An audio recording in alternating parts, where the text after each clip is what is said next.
Good morning. No, good afternoon. It's 1 o'clock.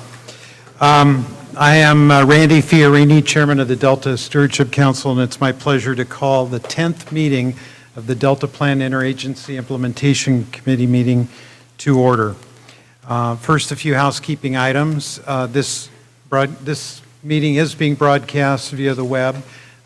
We welcome those of you that are following us out of this building, and welcome those of you who are here attending in person. Note the exits around you in case we're asked to leave in some sort of an emergency. Gather your things and orderly find your way to the nearest exit. And finally, if you have cell phones on, please turn them to silence. This is the 10th meeting of the DPIIC, and to commemorate this special event, you will find at your table a souvenir koozie. This gift is provided at no state expense, and I hope you'll find it usable when you're relaxing away from work. Before I make a few opening comments, let's begin with introductions, beginning with Mike to the far right and around the head table. Yeah, good afternoon, everybody. I'm Mike Chakowski, U.S. Geological Survey, Pacific Region. I'm standing in for Mark Sogi. And I'm Mario Manzo, the Deputy Area Manager for our Bay Delta office, and standing in for Reclamation. Carl Wilcox, California Department of Fish and Wildlife, sitting in for Chuck Bonham. Clyde Mcdonald with the Central Valley Flood. I'm Clyde Mcdonald with the Central Valley Flood Protection Board. My name is Paul Souza. I'm the Regional Director for the U.S. Fish and Wildlife Service. Good afternoon. I'm Campbell Ingram, Executive Officer of the Delta Conservancy. Good afternoon. I'm Barry Thom, the Regional Administrator for NOAA Fisheries for the West Coast. Hi, Karen Ross, the Department of Food and Agriculture. Good afternoon. Tomas Torres, and I'm the Director of the Water Division at the U.S. EPA in San Francisco. Hello, I'm Cindy Messer with the Department of Water Resources, and I'm sitting in for our Director, Carla Namath, today. Hello, I'm Kristen Peer. I'm with the California Environmental Protection Agency, and I'm sitting in for our Undersecretary, Gordon Burns. Federico Barajas, and I'm sitting in for the Department of Interior. Skip Thompson, represent Delta Protection Commission. Hello, I'm Cindy Tejeda with the Corps of Engineers, South Pacific Division. Hi, I'm Felicia Marcus, the Chair of the State Water Resources Control Board. And I'm John Calloway. I'm the lead scientist for the Delta Science Program. Thank you all. And in the audience is the Delta Stewardship Council's Vice Chair, Susan Tatayan, and our Executive Officer, Jessica Pearson. Welcome, both of you. There is no good time to share sad news, so I thought probably now rather than later would be a good time to call on Paul Souza. Thank you for that kind introduction, Randy. It's with great sadness that I share with you that Steve Thompson, many of you probably know Steve, he passed yesterday after a long battle with a difficult cancer. I can tell you, and for those of you that knew him, you'll understand, he was a true conservation hero. He had a full career with the Fish and Wildlife Service, and he was truly one of us. He spent a career moving from refuge to refuge, spanning from Oregon to California, Texas, many, many others. He just loved the ground. He loved the dirt. He loved talking about it and strategizing for conservation. Spent a lot of time also in Atlanta and DC and leadership. And then he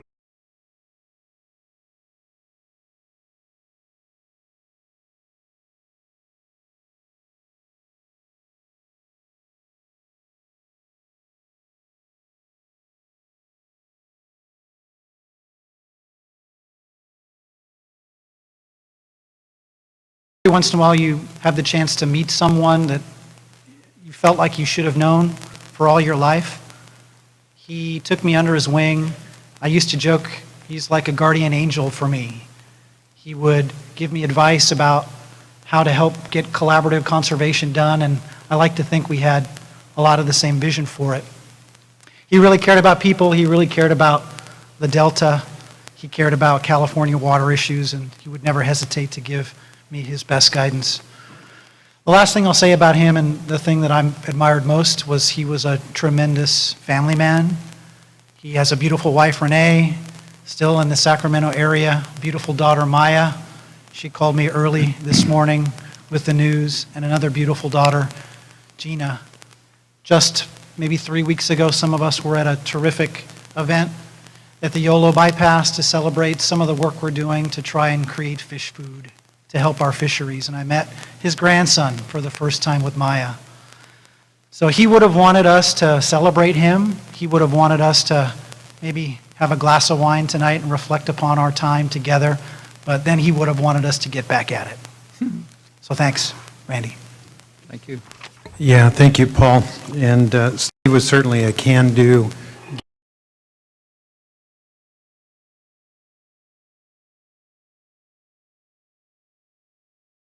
Pause for a moment of silence in memory of our dear friend and colleague, Steve Thompson.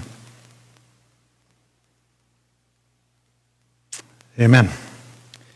Well, thank you for coming, and I recognize that for some of us, this could be the final time we are representing our agency at this table. This is my 10th time to serve as your DPIIC chairman, and I want to thank each of the member agency representatives for the courtesy, respect, and patience you have all afforded me as we have built this committee from the ground up. The Delta Reform Act directed us, and I quote, "The Council shall establish and oversee a committee of agencies responsible for implementing the Delta Plan. Each agency shall coordinate its actions pursuant to the Delta Plan with the Council and other relevant agencies." With that not so highly detailed description, we developed a charge, issued an invitation to 15 other agencies, and met for the first time in April 2014. At the inaugural meeting, we collectively agreed to prioritize the following policy areas for discussion: Delta levy investments, habitat restoration, a science agenda in support of One Delta, One Science, and integrating and leveraging funding. Today, our agenda builds upon the successes of the previous 9 DPIIC meetings. In your binder, you will find an 8-page color brochure that details our history and our collective accomplishments to date. It's an impressive list of accomplishments. Impressive because of the effective collaboration and coordination each of your agencies has committed to provide. Today, we will hear from the U.S. Government Accountability Office regarding a recently released report entitled San Francisco Bay Delta Watershed, Wide Range of Restoration Efforts Need Updated Federal Reporting and Coordinating Roles. I hope that the discussion that follows will lead to ideas how DPIIC can be used to further coordinate and strengthen state and federal efforts in, as well as above and below the Delta. Then we will move to presentations related to current ecosystem restoration activities and plans. Specifically, we will receive updates on the Delta Plan Ecosystem Amendment, a status report on eco-restore activities, and learn more about a couple of significant multi-agency permitting projects. After we break, we will return to discuss One Delta, One Science. Our lead scientist, Dr. John Callaway, will guide us through recent updates to the Delta Science Plan, and I will provide you a short summary of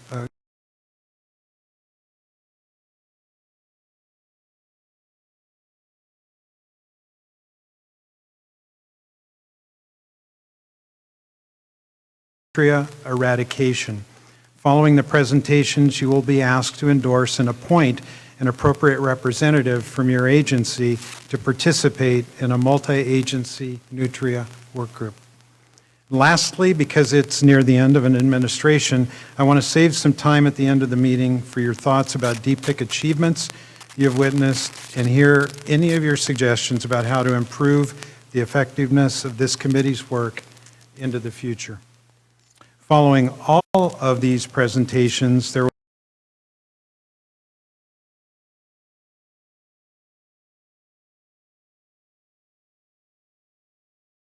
Agenda item 2, I'd like to call on Ryan Stanbra, the Delta Stewardship Council's Legislative Director, to introduce the topic and our panelists. Ryan, welcome.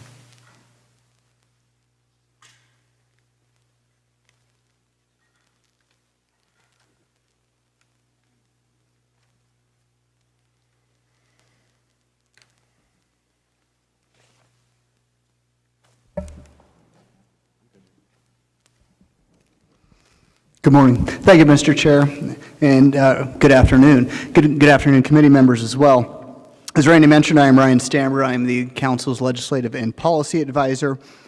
And before turning to my colleagues from the Government Accountability Office, I'd like to provide some context for the discussion before us. As noted by 4 former Delta lead scientists in the Delta Challenges report, managing water in an environment is inherently complex.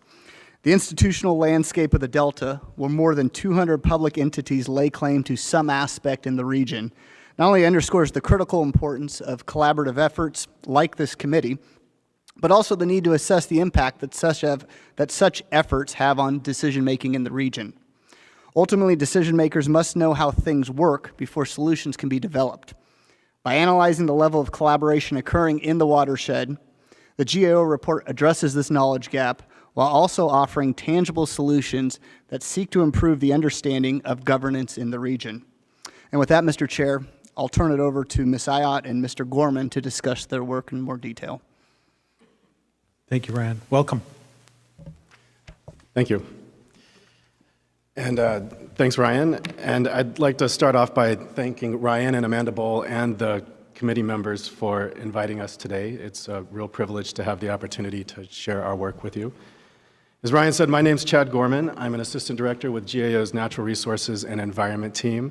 I typically manage a portfolio of reviews of EPA management issues, ranging from grants to enforcement to regulations.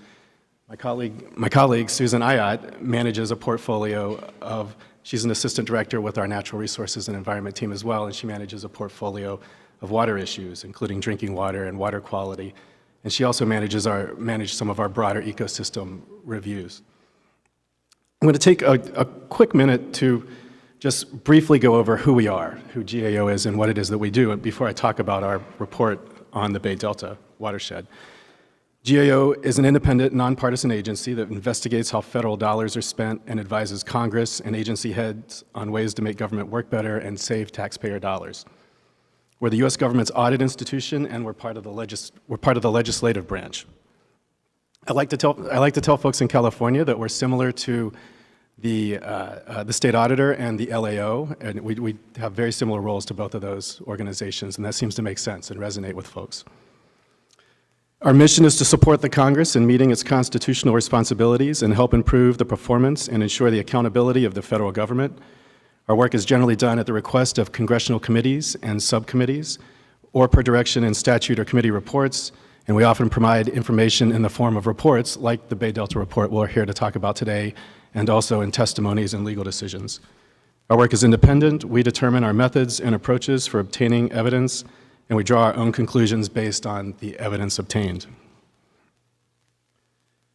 In terms of this particular Bay Delta report that we're here to talk about today, it was the source of a bipartisan request from both the chair and ranking member of the House of Representatives Committee on Transportation and Infrastructure. That request asked us to review very broadly restoration efforts across the entire Bay Delta watershed. We worked with the committee staff to get a better handle on what the information needs of the particular committee members were, and we came up with 4 researchable objectives. Those researchable objectives were to examine the extent to which federal and non-federal entities coordinate restoration efforts, the extent to which they have developed measurable goals and approaches to assess progress for these efforts, information on the status of efforts and related expenditures since 2007, and also key factors that may limit restoration according to federal and non-federal entities. The scope of our review is broad, from water quality to habitat and from planning to mitigation. It included all restoration efforts. It was about a 15-month project, resulted in a 99-page report, and I'll do my best right now to distill that down to just a few minutes for you. I'm going to talk about key findings, At the highest level, while the state's moving forward with its leadership on these issues, our review found that there are gaps at the federal level in coordination and reporting, and our report discusses ways to close those gaps. Put another way, a lot has changed since the original Cal-Fed relationship transformed in 2009, and there are opportunities for the federal government to catch up. More specifically, in telling this story to Congress, we highlight four key issues. The first, it probably comes as no surprise to anyone here, but it's important for us to point out to the Congress that a lot of dollars and a lot of collaborators work on these issues at all levels, the federal, state, regional, and local. And also, there are a lot of plans that touch on many parts of the watershed, the main regions, the Bay, the Delta, and the upper watershed, and these plans include two key overarching comprehensive regional strategies that I'm sure you're all familiar with. So we're telling the Congress that the first of these is the San Francisco Estuary Partnership's CCMP, which covers the full estuary, and then also the state's Delta Plan, which, as you know, covers the Delta, and we refer to those as those comprehensive regional strategies. We're also reporting that there's no similar comprehensive regional strategy that reaches across the full greater upper watershed, but we talk a lot about the various entity and topic-specific plans that are there. A second key finding that we want to highlight is with regard to federal coordination. Ever since California replaced the Bay Delta Authority with the Delta Stewardship Council, a gap has emerged between what's happening now on the ground and what's spelled out in the president's budgets. While Interior and other federal agencies point to this particular committee, DPIIC, as the new collaborative body for federal and state efforts, the president's budget and OMB, which is the Office of Management and Budget within the Executive Office of the President, OMB identifies the 2009 and 2010 Interim Federal Action Plan as the unifying federal vision for collaboration. This plan, as you may or may not know, was developed by 6 federal agencies: Interior, NOAA, USDA, Army Corps, EPA, and CEQ, which is the Council on Environmental Quality within the Executive Office of the President, and is responsible for coordinating federal environmental efforts. A third key finding that we'd like to highlight is that regarding federal reporting and information gathering, in the time since the Bay Delta Authority went away, no organization is focused on gathering information and reporting on the status of all efforts and all expenditures across the entire watershed. Although documents we reviewed and stakeholders we spoke with stress the importance of the interconnectedness of the various regions of all across the watershed. On this issue, it's important for us to be able to tell the Congress that information is being developed, and in EcoAtlas and the DeltaView database is becoming more comprehensive and complete, but work remains in order to cover the status of all efforts and expenditures across the watershed. And in the meantime, although California state law was amended in 2009, the Federal Cal-Fed Act has not been significantly amended since it was enacted in 2004, and it still requires Interior and OMB to fill many of these reporting gaps, including reporting both federal and state information. And then a fourth key finding that we'd like to highlight for the Congress is based on a survey that we conducted of 72 federal and non-federal members of several interagency groups, including this particular committee, with a 67% response rate. And according to our analysis of the survey results, the same 3 factors were identified as both posing the greatest challenges to restoration efforts now and the greatest risks to the long-term overall success of restoration efforts. Those 3 factors are the competing interests of water users, obtaining sufficient federal funding, and planning for the effects of climate change. In terms of our conclusions and recommendations based on these findings, in summary, the story we're telling the Congress is that there's a lot going on in this watershed, but also a lot has changed since 2009, and the federal government should update its coordination and reporting accordingly. Also, we'd like to convey the complexity of these issues and some of the trade-offs and challenges associated with them. Our conclusions and recommendations at a high level are for federal leadership at Interior and the Executive Office of the President to figure out a way to close the gaps in coordination and reporting so that federal and non-federal groups, including state agencies, are on the same page and can work together more effectively moving forward. In a little more specific terms, regarding our findings on coordination, we recommended that Interior and CEQ work together to update or revise the Interim Federal Action Plan in light of changes in California's role and other relevant developments since 2009. As a reminder, the President's budget affirms the federal government's commitment to this plan, and OMB reported that this plan provides overall guidance to federal agencies and clarifies the agencies should focus their actions on the plan's 4 priorities, which are a renewed federal-state partnership, smarter water supply and use, habitat restoration, and drought and floodplain management. Regarding our findings on reporting, we recommended that Interior and OMB coordinate with appropriate state entities to obtain and report information available to meet requirements under the Federal Cal-Fed Act. We also recommended that OMB update its written guidance for agencies on submitting data for its annual cross-cut budget reports. And then finally, I'll talk a little bit about next steps. Federal agencies are required by law to submit a written statement to several congressional committees and to us, GAO, of actions taken or their actions planned for our recommendations. We've received a written statement from Interior, and in that statement, Interior partially concurred with our recommendations and stated that it believes revisiting the interim federal action plan is not the most efficient course of action, as this particular committee, DPIIC, now serves as a coordination group. Interior also said that by 2020, it would seek to coordinate with the state for any information not currently reported by the Delta Stewardship Council. We received a written statement from CEQ, and CEQ, similar to Interior, stated that it does not believe updating or revising the plan would be appropriate or efficient since its MOU has expired, and restoration efforts are currently being coordinated through DPIIC. So it believes federal agencies should continue coordination through the state, through DPIIC, and continue participating in the update of the ecosystem chapter of the Delta Plan. OMB is still processing its statement. We hope to receive it soon. However, as we reported, OMB considers the interim federal action plan to be the unifying vision for federal agencies, which is inconsistent with the comments that we've received from Interior and from CEQ. So even within the Executive Office of the President, there appear to be gaps between offices, and we would likely expect them to close these gaps to be fully responsive to our recommendations. The bottom line, we hear Interior and CEQ saying that federal agencies should coordinate through DPIIC, so we would likely expect them to work with OMB for more clarity on this, because there's value in agreeing on how federal agencies will work together on these issues. And finally, the Delta Stewardship Council also commented on our particular report and wrote that its staff generally agreed with the sum of our recommendations. So that, in a nutshell, is our report on the Bay Delta Watershed, and at this point, I'm going to turn it over to Susan to just talk for just a few minutes about our broader portfolio of ecosystem restoration work. Thank you, Chad, and I'd like to add my thanks to everyone for inviting us here today to share our information with you. As Chad mentioned, I'll just try to do a quick summary of how our San Francisco Bay Delta work fits into ecosystem restoration work that we've done across a number of other ecosystems across the country. I will just add that this is based on my summary of a number of our different reports.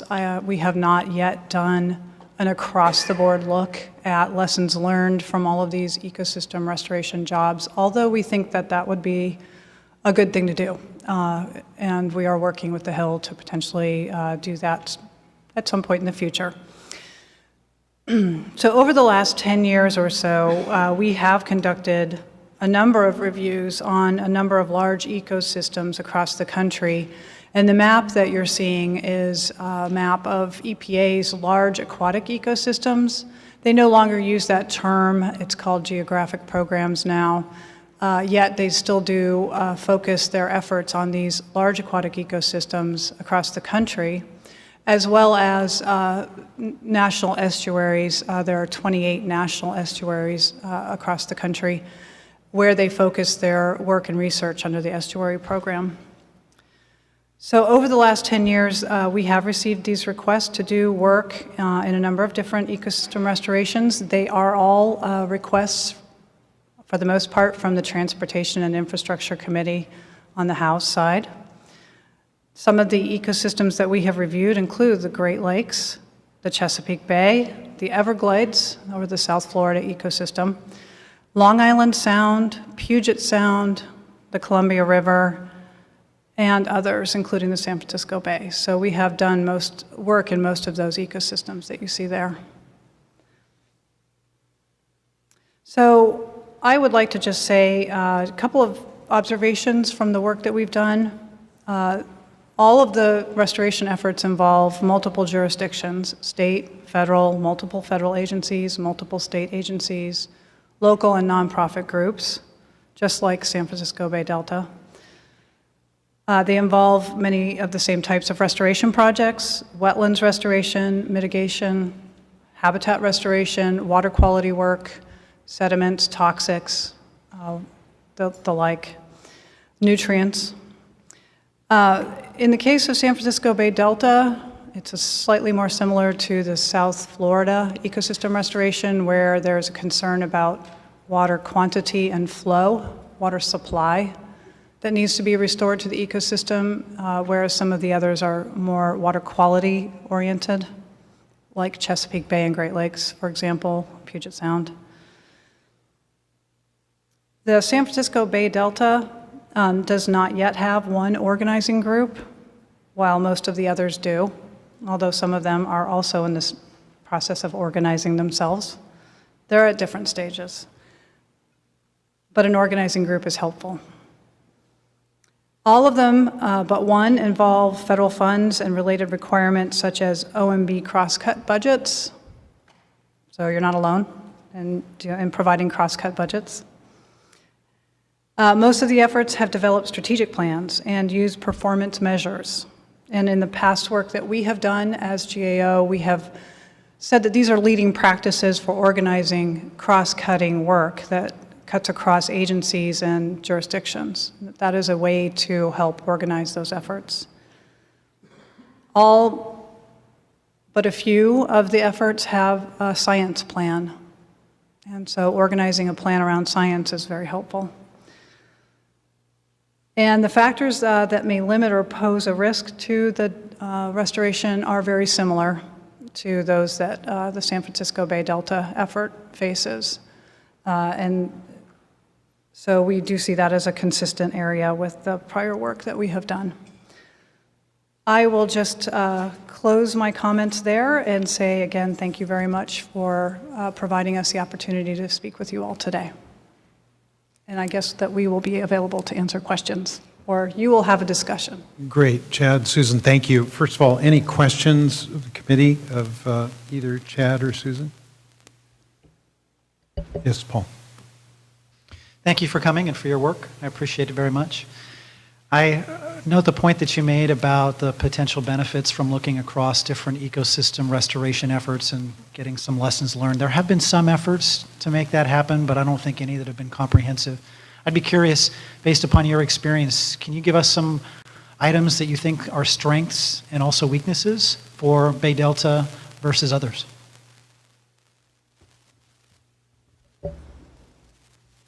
I can, and I think Chad probably can as well. I will just say again that that is based on our work and not our report. It's based on our observations. I do think that the effort to form a group to organize yourselves is an important one, and that is why we have focused on the consistent direction provided by federal and state groups in our report. And a science plan to focus the work and be used in decisions is important. And I think that you all are forming that kind of effort, and that will be helpful. I think that you have a lot of committed people with a lot of work that has been done over time. That is also important, and the desire to collaborate is important. Sometimes groups have fallen apart that do not work together. Or do not have the participants that need to be involved. And so I will say that I think that an effort to try to bring everybody together that we're talking about here today could be important for that. That might be an area to work on. Chad, do you want to say anything else? I think you touched on the key points. I think, like what's trying to happen here, bringing together all of the entities, especially the federal and the state entities that work together, because these issues are so complicated. Some of the most complicated policy issues that we could think of. So that. Others? Felicia? Thank you for the very readable report and the suggestions. I found it very useful. I have to admit I'm having flashbacks, of course, as one of the negotiators of the Accord and the ROD you describe and all of that, and having great hopes of trying to pull together CalFed and some of the work, but I'm having a total cross-cut budget flashback. It's doing that first one, it's really hard. So I think this effort of figuring out how to bring people together, not only within the state family and the federal family, but together is a challenge. So I just had a couple of questions and we get to discussion, I may have a couple of thoughts, although I very much like the Jessica Pearson's comment letter back. The first is, in looking at those other, not regional priority areas, having also been a veteran of the National Estuary Program and those conferences, it's just all an EPA background. Have you looked at which ones two questions. One is, the federal role and the state role can seesaw at times. And so I think part of the value, in addition to just logic, of having an institution that pulls the state and federal families together working on things isn't just what happens on the ground, but it's to manage the inevitable transitions between governments. I mean, they do it party. It's just changing leadership and changing players around a table like this. And having followed the federal role more closely in all of those other ecosystems, I'm sort of curious as to the difference in the federal role in each of them. I mean, your report was to look at how is the federal family doing and coordinating, but I'd be curious as to observations from those others. And the other would be to look at what kind of reporting tools they use, because it seems to me that part of the strength of this work is it's the connections you form with people. You can then just pick up the phone, or you can work on a project together, assign staff, or do it yourself. But it's also how you take the complex amount of information that's happening in any of these restoration efforts and put it up in a matrix that's accessible to the policy makers to get ideas from. So, for example, as you mentioned in the report, of the many things you mentioned, for example, the Science Enterprise workshop that the Delta Council put together did focus on some of the differences between the other ecosystem projects and lessons learned. I found that intensely valuable and inspiring, not to say we would cookie cutter copy anyone, but that, being able to look at what works in some place can inspire you to think about doing it. So I'd be curious both about the communication measures used in those other programs, as well as potential differences in federal role. Because even on the Delta, who's been the major carrier of the financial and the leadership role has gone back and forth over the past 20 years, and it will continue to happen, but the question is how we hang together in those transitions to keep the momentum going. I think we looked at that information a little bit across the reports that we've done. Is that right, Susan? I'm sorry, I'm asking more about your other work than this, but that's right. what I want to take away. Do you want to use the matrix? Or, Yeah. Sure. So Chad knows the the San Francisco Bay Delta the best. I have had experience across all of them, so we'll kind of comment jointly. You've got a lot of stuff in your question, a lot of things embedded in it, so I'll try to address them, and maybe you can remind me at different points if I forget. But the relationship between the federal and state agencies does switch, and the federal and state governments. We saw in Puget Sound, or see in Puget Sound, that the state has a little stronger role. In Florida and in the Great Lakes, EPA is managing a great deal of what's going on, but the states are equal partners. In Florida, you have an interior task force with the agencies in law directed to participate, and the state participates and the local agencies participate. So there are different structures. I will say that all of them have strong state leadership. The reason that they exist is because of strong state interest and leadership. It is not just federally driven. So the federal agencies play a role as, I think, needed. So for example, in Florida, you have Interior and Corps participating because it's interior lands, the park that they were particularly focused on, and Corps projects. Here you have the Bureau, largely, and fish and nymphs involved because of endangered species issues. I think in Great Lakes you have EPA, in Chesapeake Bay you have EPA. There are large water quality issues there, in the Long Island Sound as well. So it depends on the problems that you face which agencies are involved and how they get into the federal budget and who's leading things. So that is one observation I would make. But I would also say that a strong state role is really critical to making it happen because it's kind of a co-equal role. You asked about communication as well, and I will just add that, again, getting to this idea of a strategic plan and indicators, it is important to have those indicators to help communicate and drive the work. And even if they seem hard to create, they are very helpful in driving the work and focusing the effort and getting people talking about it. And the strategic plan does as well. Sometimes that becomes kind of a rote kind of thing. But in this case, it does what we would say with these cross-jurisdictional or cross-government efforts, it gets everybody onto the same page. And so having something that, and one reason we focused on the federal plan is that if there's differences in these plans, there's differences in goals. And so that is one way to try to focus everybody's efforts on the same thing. I'll stop there and see what Chad has to add for San Francisco Bay. Yeah, I think, and then the alternative being that if the federal government has different goals, having a plan that lays out those goals creates that transparency for the other non-federal entities out there. Did that get at all your questions? Okay, I wasn't sure if we... Yes, Barry. Yeah, thank you for the presentation. As a entity who has at least a foot in probably at least 3 of those ecosystem efforts on the West Coast, I just add some weight to the effort of trying to do the lessons learned and trying to report on it. I think it would be valuable across all the agencies moving forward.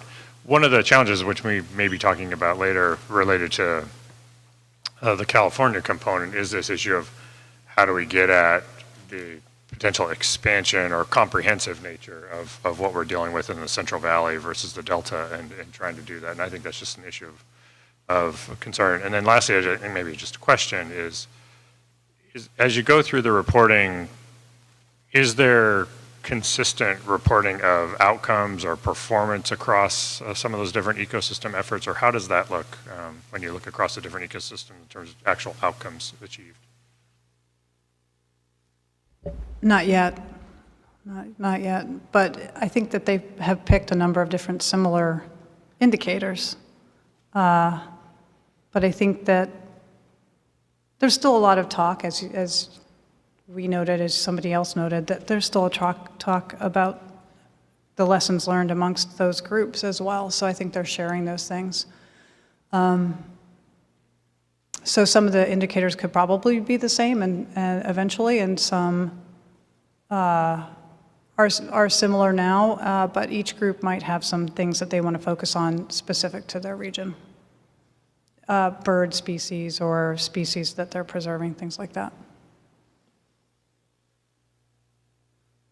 Does that answer your question? Okay. Any other questions? Carl. Thank you for your presentation. The report's been very interesting. I guess one of the questions that we've struggled with in the Delta, both in CalFed and subsequently, have been performance measures and the specificity. And I wonder if you have any guidance or suggestions about how to approach that. It seems problematic sometimes to be too specific, but then the value of generalized objectives has somewhat limited utility. So, for this particular review, we didn't specifically look at the effectiveness of the performance measures. We looked at the extent to which they existed and the extent to which there were approaches to report on those particular measures. But you're right, it's difficult work. We have a body of best practices in terms of conducting performance measures, and at some point in the future, that's some sort of, that's an analysis that we could potentially do depending on the types of requests that we get to look into these issues. I would just add, I think that's the benefit that a science plan can bring, is that it can identify things that might be useful and measurable that are specific to that ecosystem, and making it an actionable science plan where you work with decision makers to select those that are important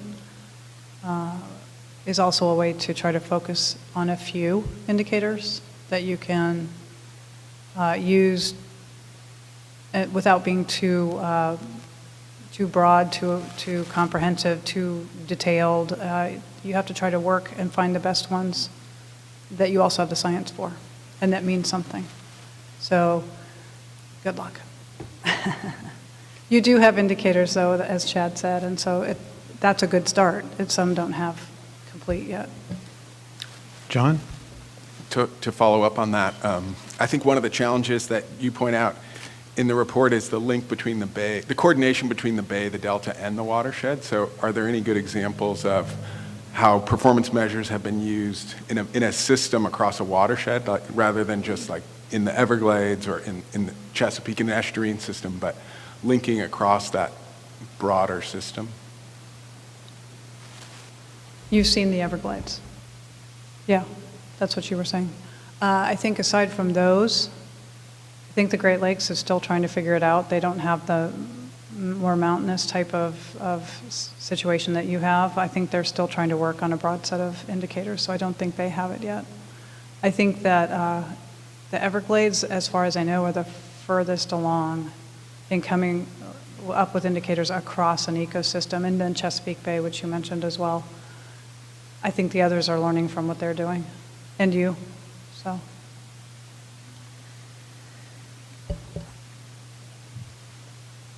Any other questions for panelists? I want to offer an observation that when we formed this committee, the interim action plan for the Delta was present. As we reached out to federal agencies, there wasn't they weren't fully aware that that plan even existed. So it's good that you have had the opportunity to review this. The work here at DPIIC, I'm pleased to tell you that the federal agency interaction at this level has been terrific. And the work groups that have been formed over the years, particularly around science issues, have been fully staffed with federal and state agency representatives. We know that the federal agencies are here by their choice, not by any regulation requiring them to be there. So I'm really pleased with the foundation that we have built here at DPIIC. I'm curious if any of the committee members has any thoughts about how we can further strengthen the work of DPIIC into the future. Yes. So, Mr. Chairman, I think I just want to highlight one of the items associated with the report. First, thank you for your assessment and the coordination that took place.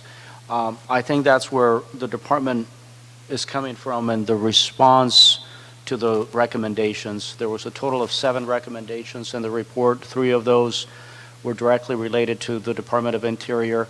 And I think we see the benefit of what has transpired over the years with this specific committee. And we feel that looking forward, this body is really the place where we need to be investing in resources and the coordination, and therefore, instead of going back and trying to retrieve some of the items that took place or mishaps that were in there, forward thinking, this committee is really the place for the federal agencies to be coordinating and resolving some of those things. And so it is in that light the partial agreement or concurrence was provided on those 3 specific items relating to the department. And we believe that we have a solid foundation here and use that as a basis for engagement, and not only as it relates to the cross-funding elements, but also the ecosystem investment and the restoration that we're all interested in pursuing within the area. So appreciate Appreciate that. Others? Paul? Just a couple of observations, speaking for myself. I spent a lot of my career in the Everglades, so I'm really intrigued by the comments that you made, particularly the one about flow being a similar component to San Francisco Bay Delta and the Everglades. That's really true. One of the observations I have about the Everglades example is pretty much after the Central and South Florida project was done in the 60s, people were talking about fixing it. So we moved from a major federal project that was a priority in the middle 20th century, and as soon as it was done, we were trying to undo a lot of the problems that were associated with it. Again, the project had good intentions, and there were some unintended consequences. So there was an effort to really hash out what was necessary to meet competing demands. We all deal with these tensions every day. The demands between the need to provide water for farmers and ranchers and communities and for the ecosystem. And the South Florida example created 68 projects that were a mix of flood control, because it's flat as a pancake in the Everglades. We don't have mountains there. We have landfills that are the highest points. That's a fact. And deal with that tension of the need for water supply and flood protection and environmental restoration. And that effort tried to strike that balance.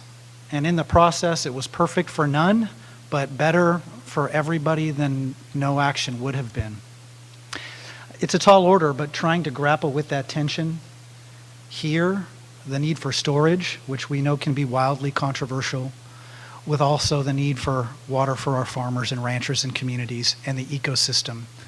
That's a tension that someone's got to grapple with, and we tend to deal with that tension in a one-off process or a project fight rather than trying to think across the system and make the hard choices so we have a unifying plan that does our best to strike that balance.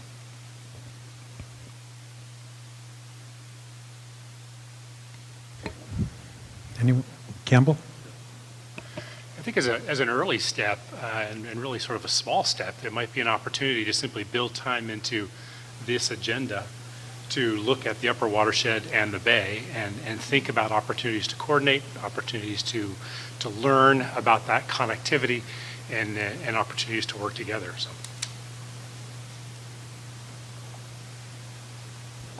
Okay. Others? Carl?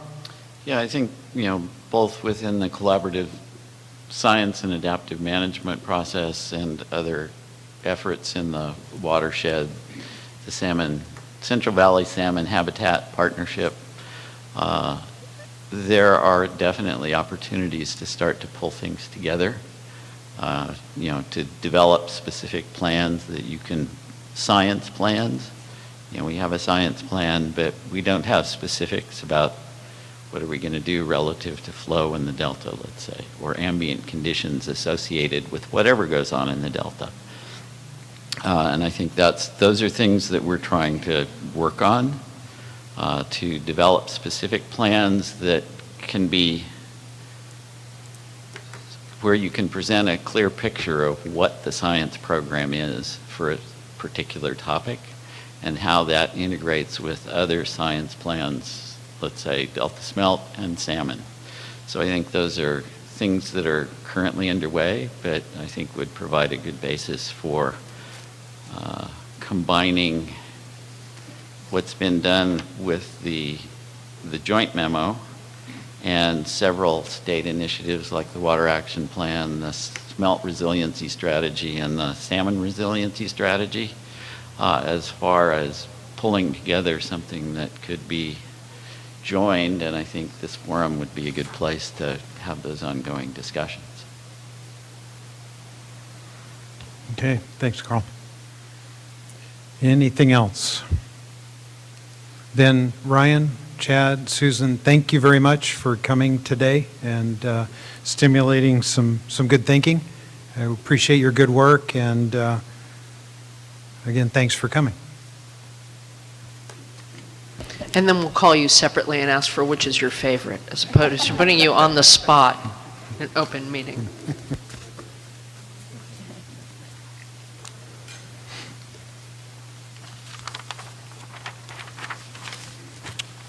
Okay, next on our agenda is a discussion of the future Delta, progress towards restoration and recovery. I would like to begin by calling on Ron Melser, our senior environmental scientist with the Delta Stewardship Council, to give us an update on the Delta Plan Eco Amendment. Welcome, Ron.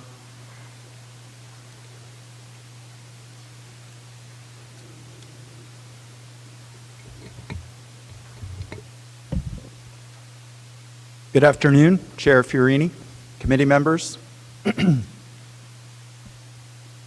As the chair stated, my name is Ron Melser. I'm a senior scientist within the Development, Implementation, and Policy branch at the Delta Stewardship Council. I think it was about a year ago that I last updated the committee on the initiation of an amendment to Chapter 4 of the Delta Plan.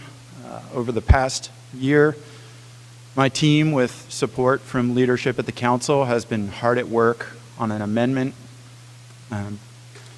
Work has fallen into several bins, comprehensive outreach effort. I think we've really put some energy into trying to make this a transparent, public-facing process, collaborating with those interested parties.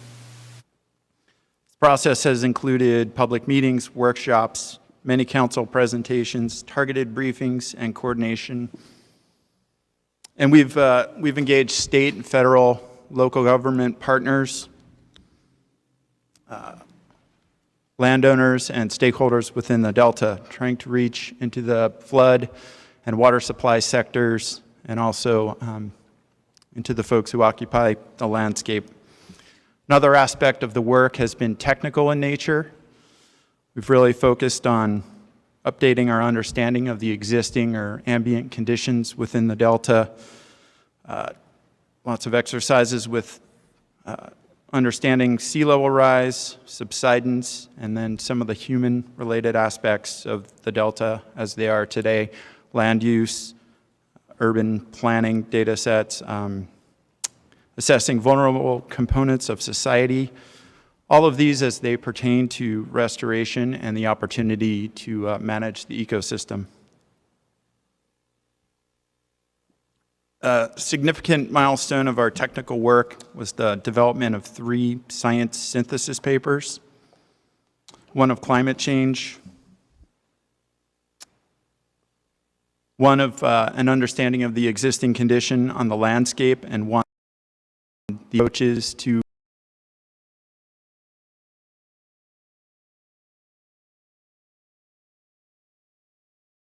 the landscape given climate change and the existing condition. So I did pull together a few slides. Let's see. So last but not least, we've been working on the amendment development itself. So the chapter content, reviewing it, updating, and preparing proposed policies, recommendations, and performance measures. The last year has really given us an opportunity to take a contemporary look at the Delta Reform Act, the guidance that it's provided us.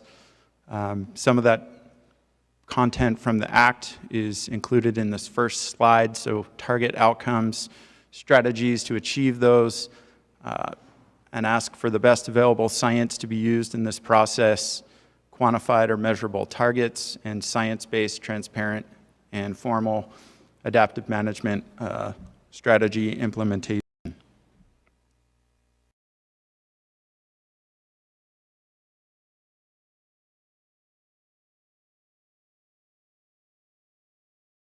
Delta Plan provided us with a specific vision. Staff has still found this vision to be relevant, and we are looking to carry it forward in the new chapter. I'll read this quickly.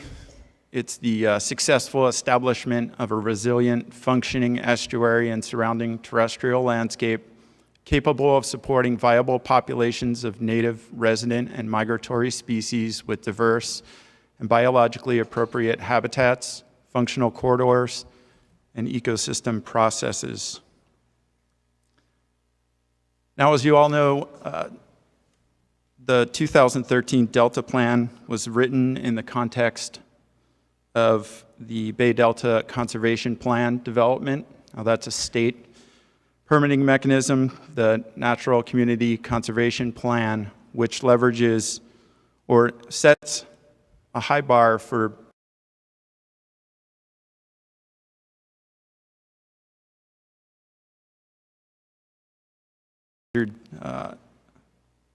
endangered species through both reserve design and restoration.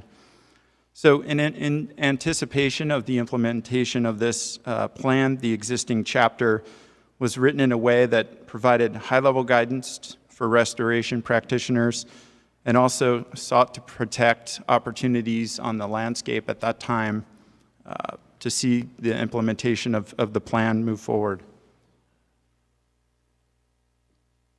With the shift away from the NCC approach of the Bay Delta Conservation Plan, we've really seen an opportunity to better support more comprehensive restoration planning within the region. So our amendment will aim to provide more active guidance, coordination, and alignment in restoration planning and implementation within the Delta. And we have been thoughtfully approaching both the systems upstream and downstream and their existing efforts. All of this is intended to support achieving the outcomes described in the Delta Reform Act and also in the vision that the 2013 plan had provided us. So this includes identifying priority restoration actions and conservation targets focused on ecosystem uplift. We've used our technical work to provide an understanding of where these improvements are possible given the current condition of the landscape and land use. And we've also been thinking both about short-term and long-term timeframes. One of the aspects of this work that we've placed a lot of weight on is attempting to develop guidance that is at the right level of detail, both in the policies, recommendations, and performance measures. So trying to make this a useful plan and avoiding unintended consequences. Our intent is to provide an amendment that capitalizes on the existing alignment around the Delta with relation to conservation, the successes, the capacity to resolve institutional challenges, and the momentum, which has all been created through the leadership of current conservation initiatives, one of which is the California Eco Restore, where we'll hear an update in a few minutes. So a few more slides before I wrap up. I want to share a few of the key policy approaches that we've been in discussion with the Council over the past few months. These are informing the synthesis of the amendment. The first is achieving the Delta Reform Act vision for the ecosystem and taking our planning efforts beyond the current focus on mitigation. The second, an emphasis on ecosystem function, so a departure away from single species focus and looking at the physical aspects of the landscape, the geomorphic processes, and the habitat and community dynamics as part of our efforts. Another approach has been to address sea level rise and subsidence, to leverage recovery and conservation plans and the rich wealth of information that's available on the Delta system. And the last is to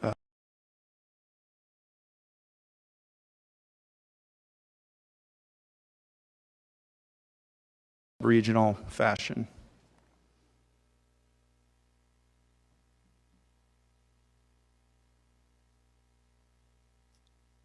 So again, the science synthesis papers have served as a foundation for us in approaching both the physical aspects of the Delta and also in thinking through some of the institutional aspects. Right now, we're preparing to present a discussion to the Council in mid-November that really dives into some of these institutional aspects, those of permitting and management of sites. Long-term funding for restoration, and science support and adaptive management as well. And so I would tee up these items for discussion and maybe also touch on a couple of questions that we're thinking about how to prioritize the long list of institutional concepts and would definitely benefit from some discussion of both the highest priority to resolve in the short term and also in thinking through which are best suited for continued multi-agency discussion, potentially at the level of the DPIIC. A quick touch on schedule. So again, this November, we'll be discussing institutional aspects as they relate to our regulatory policies, recommendations, and performance measures within the plan. In January and February, we'll be looking to share a public draft of the amendment. Also touching on discussions around the draft at council meeting in February, and in March, looking to bring a project description to the council for moving into environmental review, and spending the remainder of the year working through the CEQA process, including public workshops and opportunities for comment and input on the draft plan. So with that, I will leave it open for discussion and questions. Thank you.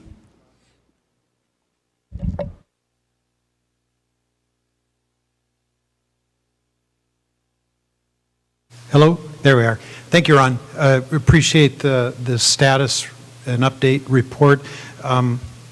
Ladies and gentlemen, this is a big deal.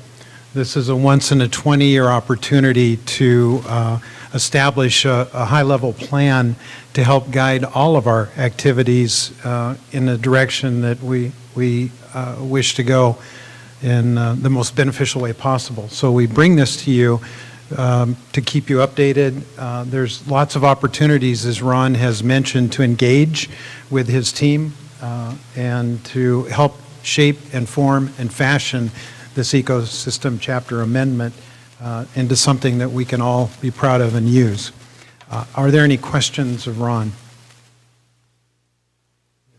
Cindy? So, not a question, but just a quick thank you to Ron and Jessica Law and folks who have definitely spent some time with us and some of our staff just walking through the draft language and, you know, kind of the direction and the vision. It's been really, really helpful. And so we're committed to working with the group at large to do whatever we need to do to make this chapter, you know, a great chapter, something that we can look at as we move forward as kind of our guidance on how we do these types of restoration projects. So thank you to your team. They've put a lot of hours in with us. So.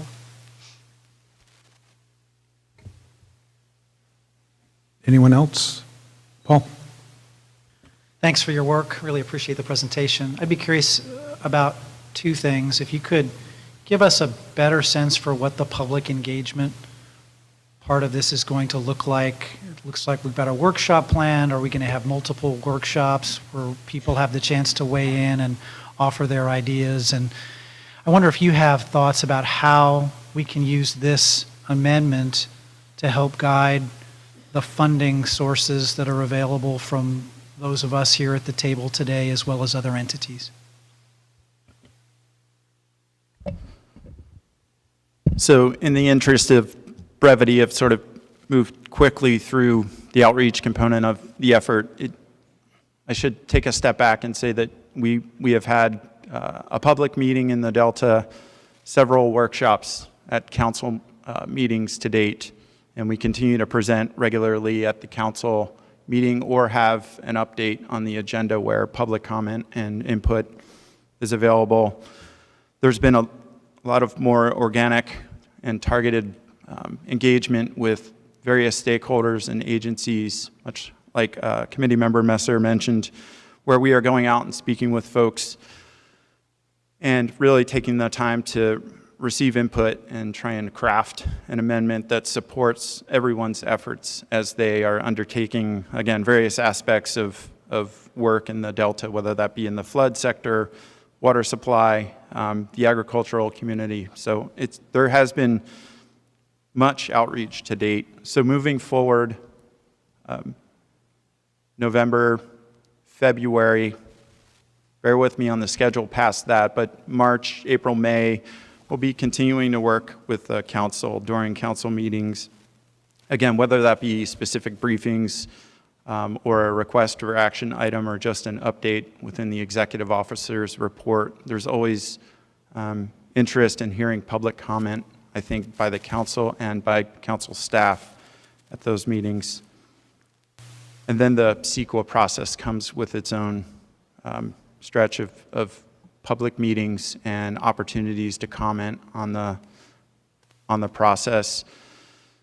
In terms of in writing, we have a standing invitation for comment letters on the synthesis work, on the amendment work to date. We do have some draft amendment content that is in the public record through the council meetings. And then we'll also be seeking a review of the public draft document in January or February when we wrap that up and present to the council. So that'll be another opportunity to provide written comments. So, in short, lots of opportunity coming up over the next few months. Carl? Thanks, Ron, for your update. We look forward to continuing to engage with you guys in developing the amendment. Kind of to Paul's question, the department's finishing up the Delta Conservation Framework, which was originally focused on the other 22 conservation measures in BDCP and what you would do with them. And it has shifted greatly through a lot of outreach in the Delta community to how to engage kind of document. So that will be coming out, and we're hoping through our coordination with the Stewardship Council that will be incorporated, at least by reference, into the amendment, because we look at it as a guide for how you engage effectively with the local community as projects are planned or implemented. If I could add to the second part of your question, Committee Member Sousa, in terms of funding, again, sort of move through this quickly, but we're developing content in the amendment that identifies priority actions on the landscape and that continues to analyze areas on the landscape where these actions might occur, be they public lands or other regions within the Delta. And I think in thinking about the conservation framework and its content, we're really working on a plan for local engagement in planning processes within the Delta that helps with the implementation of projects and addressing some of the issues that we've talked about today in terms of balancing the tensions on the landscape between land use, water supply, and restoration. We are also really working with the feedback that we're receiving to try and support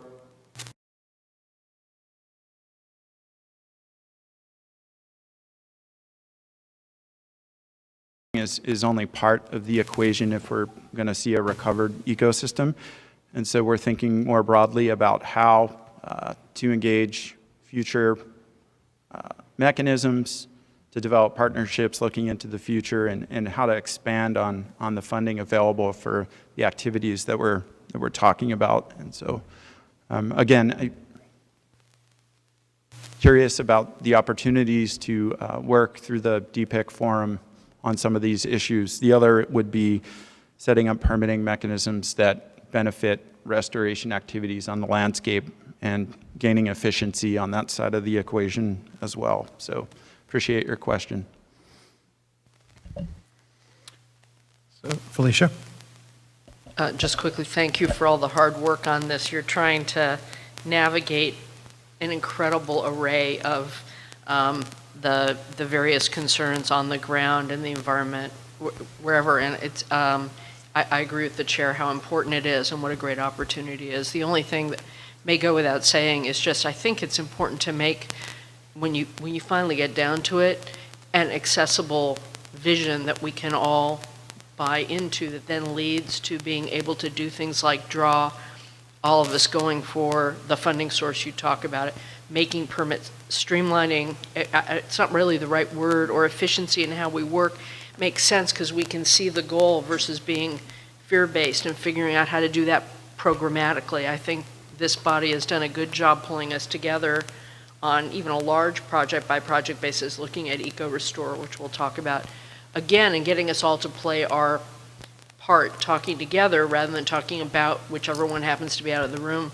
at the time. So it's an incredible leadership responsibility and opportunity that you all have to be able to put in one place as best you can a vision that can draw people along to want to be able to do innovative things. And that's the only way we're going to be able to put this effort on steroids, or whatever the right metaphor would be, because we have this enormous opportunity to do good for everybody if we figure out how to do our ecosystem restoration in a thoughtful but inspiring way as well. So don't forget the vision piece as you're trying to put in all the little pieces. Thank you. Yeah, hey, and thank you, Ron, for your report. Appreciate it. I just have a question, because I always, in these discussions about restoration, I always look for the context where the delta sits, between the lower estuary and the Central Valley. Is there a Venn diagram somewhere that shows the relationships among the restoration goals and objectives for the lower estuary, the delta, and maybe at least the riparian parts of the Central Valley? My sense is that some of the things that we're doing here are unique to the delta, but there are other things that we actually share, particularly with the bay. And I think it would be interesting to see a diagram that actually shows those, what those goals and objectives are and where they're in common. Appreciate that question. I actually took some notes while I was sitting in the back earlier. I think one area where we've really focused on this is within the performance measures arena, and we've been hard at work developing both tools and data sets that speak to the issues both up in the watershed and below in the estuary, and trying to develop a common language through our performance measures and our data so that we can start to understand the actions up in the basins and down below. One of the things we heard early on in the synthesis paperwork was that we really need to keep in mind the connectivity between the headwaters and the ocean, and that organisms are using that entire expanse. So maybe offline we could definitely get into the details of that, but some of the example data sets and tools deal with specifically inundation, land cover and land use, and connectivity as it pertains to fish migration. So I think we do have a version of the Venn diagram that you're talking about. It's actually in a table, but it is something on the forefront of our mind as we seek alignment both upstream and downstream with the amendment. So I want to encourage each of your agencies to continue to engage with Ron and his team. Between now and the next time DPIIC meets in April, there will be a draft, there will be recommendations, there will be performance measures for your review and input.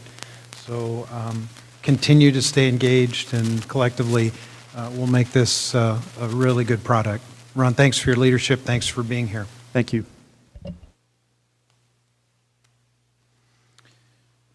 Next, I would like to invite Charlotte Briggs with DWR to provide a status report on eco-restore activities and plans. Charlotte, welcome.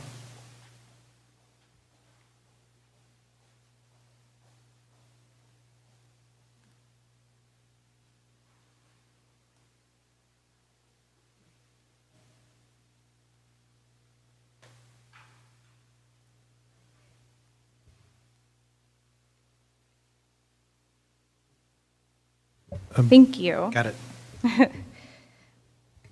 I'm really impressed that I have a nameplate because I just volunteered to do this presentation this morning, so that was pretty good turnaround on your staff's part there. Well, you volunteered to do it, but maybe somebody assigned it to you earlier. Maybe I didn't know, yeah. So yes, thank you all for having me. I'm Charlotte Briggs. I'm here today on behalf of Mike Roberts, who's the Special Assistant for Delta Restoration with the California Natural Resources Agency, and he's the head of California Eco Restore. He had a conflict and couldn't be here today. I know he really wanted to. I'm actually with the Department of Water Resources. I'm in a small team in our executive division that works to support California Eco Restore Resources Agency and Mike directly on his efforts. So before I get into my slides, I just wanted to start by letting you all know that this year was a really big year for California Eco Restore. We currently have 7 habitat restoration projects in construction in the Delta today. Of those, 5 broke ground this year in 2018, and 4 will be done this year. The construction will be completed, and we'll be moving on into monitoring, property maintenance, and adaptive management. So it's pretty exciting. I'll be getting into more detail with that with my presentation, but I just wanted to say that right up front. We definitely need your support to continue this momentum as we keep going. This is just the start, but we very much appreciate the support that you've already given us to get us to this point. So with that, let's make sure I know what's happening here. Okay.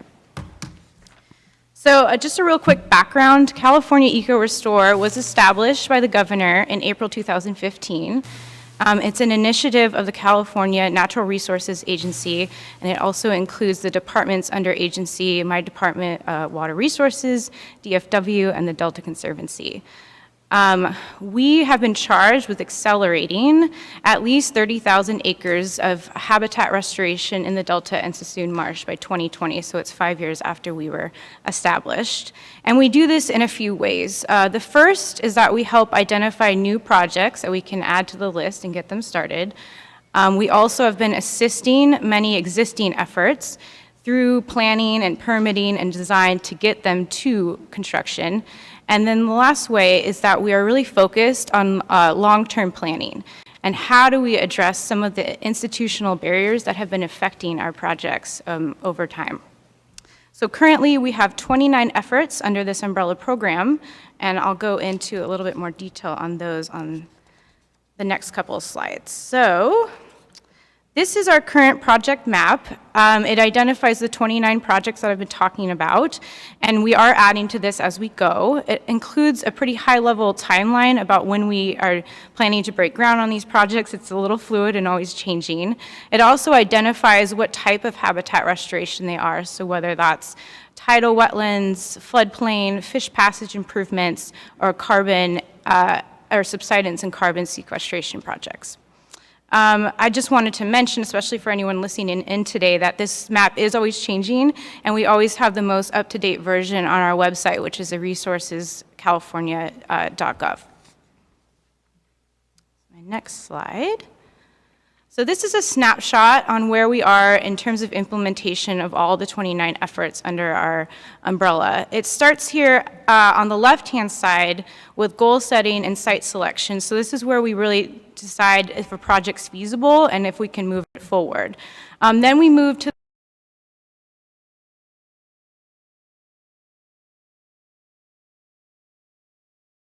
column, and then we get into construction, and then as we move through construction and finish that, we get into monitoring, adaptive management, and long-term O&M. So the real purpose of this slide is just to show you that we are moving towards the right-hand side of the process. If I showed you a snapshot from April 2015 when Eco Restore started, it would look a lot different. We would be a lot more towards the left-hand side, so we've definitely been working hard to get our projects moving towards construction. So I mentioned right at the start that we had 5 projects that broke ground this year, and I just wanted to take a minute to highlight each of those. The first is Dutch Slough. It's our largest effort so far, and it's about just under 1,200 acres. It's a tidal habitat restoration project, and it's located in Oakley in the West Delta in Contra Costa County. This has been a long-standing effort. I'm sure most of you have heard of it, and It's a DWR-led effort. We are the landowner, but we have worked with a lot of partners, and I'm looking at most of them here today. So thank you for your support in getting this project to construction. It's a 3-year construction, so we're getting started this year, and we'll be continuing for the next few years, and breach is planned on that site in 2021. The next effort I was going to highlight is Decker Island. It's a smaller project, about 140 acres. But it's in a really critical location for Delta Smelt. This project is also owned and led by the Department of Water Resources. It's actually finished construction. So this was a managed wetland that we breached the levee in 2 spots, and it is now open to daily tides, and so it's now a tidal wetland. And this project, it's important to note, is providing credits toward our 8,000-acre biological opinion requirement for Delta Smelt. So we really have 2 projects this year that have actually made it to this point. The next effort is Yolo Flyaway Farms. It's another sort of smaller site. It's about 350 acres, and it's at the southern point of the Yolo bypass. But it's adjacent to other larger sites that we have in planning. Now, this project was delivered through a public partnership with private entity. So DWR partnered with a private entity to deliver this project, and now DWR owns the site, and this is another project that will deliver us credits towards the 8,000-acre biological opinion requirement for Delta Smelt. Last one on this slide is the Fremont Weir Adult Fish Passage Project. So this year, we actually cut into the 100-year-old Fremont Weir and have been making improvements to add more fish passage for salmon, sturgeon, and any other fish that are coming up through the bypass and struggling to get back into the Sacramento River.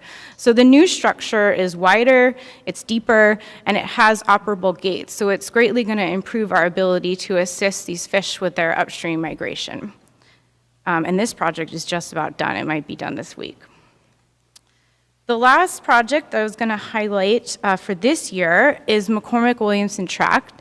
This is another one of our larger projects. It's about 1,500 acres, and it's in Sacramento County on the Cosumnes River. So part of our plan for this effort was protecting a communication tower that's on site. So it's important for a few reasons, most notably that we use this tower in emergency situations to support communication through the whole region. So before we can open this site up to the tides or do any restoration, we had to protect this tower in place. And so this year we built a big levee around it. And this also provides access to the tower for anyone that needs it. So this project is really being implemented in a phased effort, but this was really an important hurdle to cross this year to get to our next phase of doing the floodplain and tidal habitat restoration on site. So with all of this progress happening on the ground this year, we feel it's very important that we get the word out. So we have launched what we're calling a public outreach campaign this year. With the new administration and changes to leadership fast approaching, we think that it's very important to try and keep the momentum going. Like I mentioned, we have 7 projects under construction. I just highlighted 5. We also have the Tule Red effort, tidal restoration effort in the Sassoon Marsh, and Wallace Weir Fish Passage as well, which didn't start this year. I think we've highlighted them at DPIIC in the past.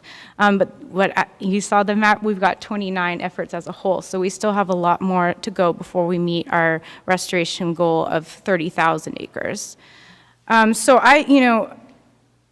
what we are doing to try and promote this and getting the word out is we are producing short, informative videos on each of the 5 projects that I just mentioned. They're about 2 to 3 minutes. We're telling the story in a very straightforward, informative way, showing video and drone footage of the site. And the goal there is really to get the word out and try and garner more support throughout our partners, throughout those that are interested, and again, with the new leadership and coming in, we think it's most important to it's hard to ask for support if we don't know what's going on. So this is sort of helping with that background.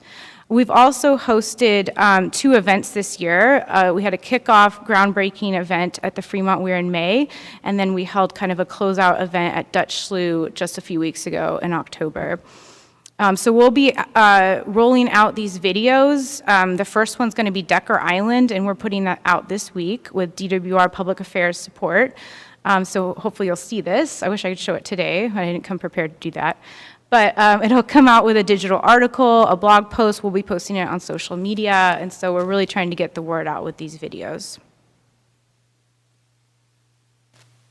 Okay, so I'm going to switch gears just a bit now to talk about more of the institutional challenges. I mentioned on my first slide some of the purpose and goals of Eco-Restore is to try and address some of the overarching challenges that we've been facing on our projects.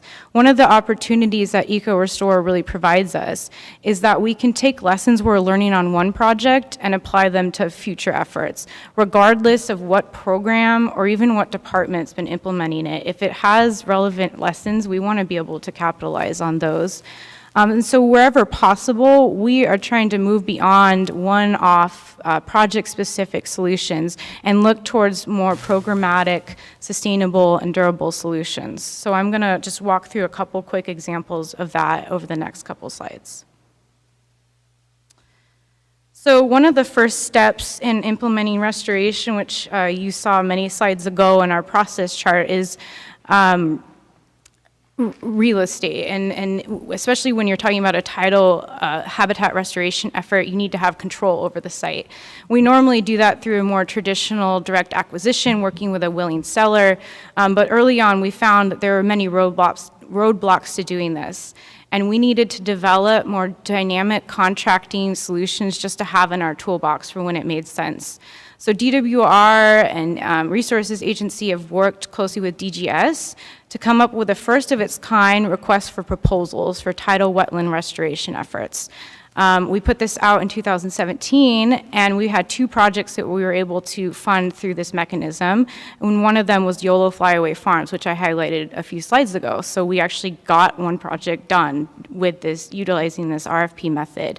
So it really allows the DWR to work basically directly with the private sector to deliver restoration efforts, and then DWR takes over ownership of the land and the long-term maintenance and maintains the project in perpetuity. So we are now developing a second round RFP, which we would put out in 2019 if it became needed or necessary. So that's one example there. Now, streamlining permitting, I was going to be really brief on this because you have sustainable conservation and BCDC coming up next. So I just wanted to say that Eco-Restore is very supportive of programmatic permits where we can get them and those approaches, and we're definitely working as part of that effort. A good example is that we've been working with BCDC on the public access study in the Sassoon Marsh. And this is, again, you're going to hear about this in just a minute, but it's a way that we can look beyond our public access requirement on a project-by-project basis and look at it more as, is there a programmatic approach? Some of our sites are more remote than others, and we have to balance, safety concerns and the concerns of our neighboring landowners with the need to provide public access and be responsive to our permit requirements. And then, almost done. Long-term O&M has been a big challenge for us, where we are implementing projects that are not state water project funded. We are utilizing bonds and proposition funding to do these projects. And bonds directly prohibit long-term O&M. So we can't pursue projects when we don't have long-term O&M identified, and we don't. But it's obviously a big challenge for us to overcome. Within DWR, we've been doing a lot of work to consolidate our efforts, leverage resources between programs wherever we can. And we have also had a first success this year thanks to Resources Agency. They were able to secure some general funds that we can apply to some of these unfunded projects that didn't have funding for long-term O&M. It's the first step towards a more sustainable longer-term solution, but we are working on this issue. My last slide, I just wanted to mention, This is definitely one that Mike had in here. So for Resources Agency, we have 2 resiliency strategies, one for Delta Smelt and Sacramento Valley Salmon. And these include a suite of actions that are being recommended that we take for the recovery of the species. And I just wanted to mention, in the context of all this longer-term habitat restoration that we're doing, with the goal of more food web production and longer-term sustainability, there are also these actions that we are taking, and that's a part of the picture. So 3 of those actions were implemented this year. And with that, if you have any questions, you can email Mike. No, I'm just Yeah. Charlotte, thank you. Yeah. This is the 6th DPIIC meeting that Resources and DWR have provided Eco Restore updates, and the progress is nothing short of historic. And our compliments to you and all that are involved, and including those around this table. The Brown administration should receive high marks for having the vision to set forth the 20,000 acre and 5-year timeline and goals, because prior to this, there hadn't been much that had ever happened. So I think we should all be very pleased and proud of the actions that have been taken. There's momentum that's building. You've identified some issues that have come up that need to be addressed. My concern is that as we face the shift in administration, there's the potential to lose momentum. And that's why, particularly at this meeting, I wanted to make sure that the DPIIC members here had an opportunity to express their thoughts about how to best continue the great momentum that has begun. Comments, questions? Gary? Well, thanks for the presentation, and it is great to see that progress. And I guess that was a question, maybe it was a question around the table, or even if Ms. Briggs had some recommendations of how to not lose that momentum. We talked about the GAO report earlier, and Felicia mentioned the sort of seesawing effect, and how can the federal agencies keep up the momentum? Is it helping to distribute some of the outreach materials? Is it, in sort of touting progress? Is it help in coordinating on our ends to push it? And I don't know if you might have some suggestions for us as well to either DPIIC or the federal agencies to continue on. Sure. This is something that I know Mike wanted to be a part of the discussion and going forward, and he has ideas about recommendations of how we can all support. I think for me today, yes, I think that the reason we've launched the public sort of outreach campaign this year is to get the word out. We think that it will be easier to build on our support the more that people recognize what we're doing and the value of it. So a lot of these videos, articles, different things that we're pulling together this year are really focused on helping to establish that story and tell that story. So for me today, helping to share those would be very helpful. Other than that, I think that Mike wanted to be there for the discussion and just kind of hear what you guys had to say, but not really offer too much direct recommendations at this time. Okay, I'm going to show my ignorance. I did not realize that you have the same O&M problem for your projects as we do for safe drinking water for our underserved communities. And I just think that's very telling, and if I'd known that, I would have created a lot more partners in our effort this year. But you mentioned that you have been able to get some general funds. So how do you calculate that? This is just to say this is enough general fund support for O&M for us to get this started and know that it's on its pathway? Or do you have to calculate for a 10 or 15-year calculation? How did you go about doing that? Yeah, it's very complicated, and at this point, it's based on a lot of estimates. As we are just now getting projects on the ground and getting them to this place, we are definitely in a space where we need to learn more about the costs. We're going to be looking to be as efficient as we can, and we're spread out across a pretty big region, and so wherever we can find more efficiencies, work with partners like resource conservation districts and others to help us with land management, we'll be doing that. But to more directly answer your question, I don't know how the general fund money was exactly calculated. I know it's just start. And what we're doing now is we're looking at that funding, we're looking at what projects we had that had needs, we're putting our estimates together based on different multipliers that we have and kind of assessing what else is needed. But yeah, I do think it's very telling that you have the same problem with O&M. It's definitely very limiting. So I just wanted to, again, thank you. The progress that EcoRestore has made over the last several years is pretty impressive. I do want to broaden the discussion just a little bit. I think it's very important that EcoRestore transition into the new administration and maintain focus, but there are other restoration efforts ourselves, and DFW included, moving Proposition 1 funding. I think it's really important to try to think of the message collectively of all the efforts that are going on in the Delta, and how do we get them all to maintain high level of support moving into the new administration as well. So just put that plug out there that let's coordinate our messages and have a kind of a unified view. Felicia, and then Paul. Yeah, I would just add, having been in land conservation for a long time, if you ask the folks in the Parks Department, they'll tell you the same story. So I do think it is really important, but I think the first step is this vision, and you guys have done a great job of making these projects accessible with these reports, with the maps, with the simple diagram. Again, the accessibility part is challenging sometimes, particularly when you're excited about all the details. So I think you all have done a very good job about that, and it's been fantastic to watch it grow as a snap. It's been sort of my favorite part of each of these meetings, and I like Campbell's point that we need to figure out how to tell this story periodically in the park and land conservation world. We rise to the occasions, usually in the context of a bond issue or a funding strategy, which is the other thing some people promote.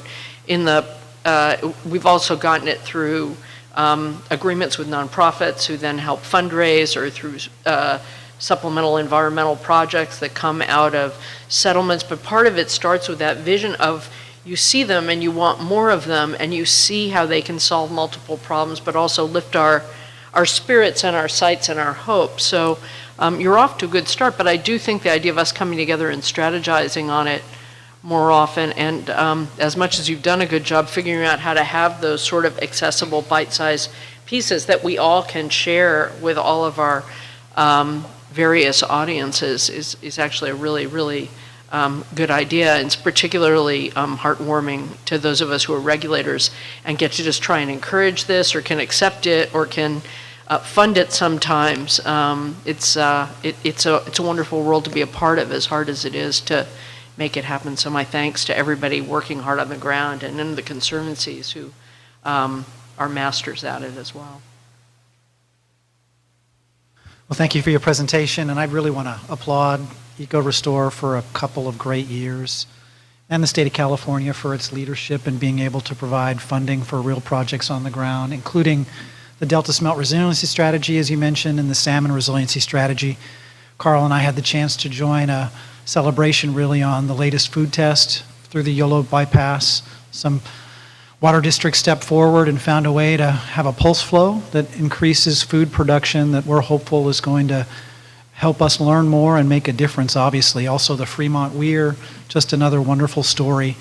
When fisheries are imperiled, I feel compelled to try stuff and hope that we can figure out ways to be successful. And there's been just a real record of that through EcoRestore and the leadership from the state of California.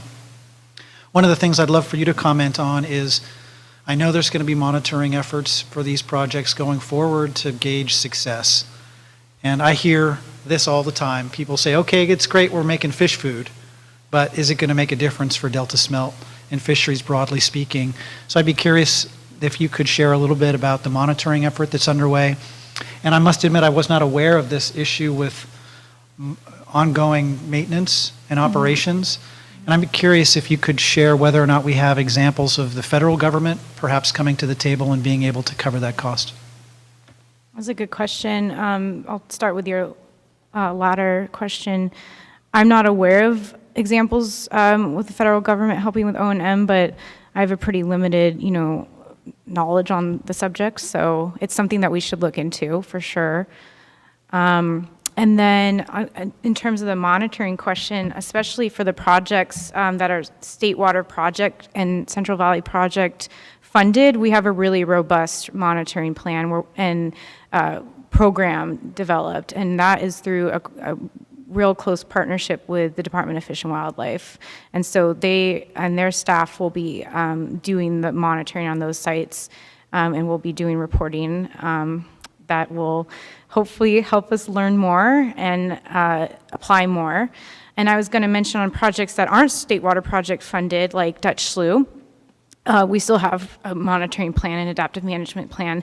And that site is really interesting because it's actually like an experiment in and of itself, where we looked at we actually have different sections of the site that are at different elevations, and it's designed to try and teach us something and look at like what's the right elevation or what is the most opportune elevation. And so there's different like experimental portions built into the design of certain projects as well. So especially as we get going, we're really focused on that learning and how do we apply it to the future efforts.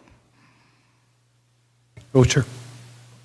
I don't know if there's been a conversation about trying to bring EDSM or enhanced delta smelt monitoring into play. We've got boats on the water 3 days a week, trying to see where the fish are to understand their geographical distribution. Maybe there's a way we could use that capacity to see if we can get evidence that the fish are using this restored habitat. Looking at Carl. So, yeah, so I'll, we, as Charlotte said, and thank you very much, Charlotte, very nice presentation. The fish monitor, or the wetland monitoring program has been underway for the last couple of years, so it's doing baseline work, and it integrates through IEP with the other sampling that's done, so they coordinate their sampling to be on the water in similar locations, particularly with the established trawl or sampling efforts.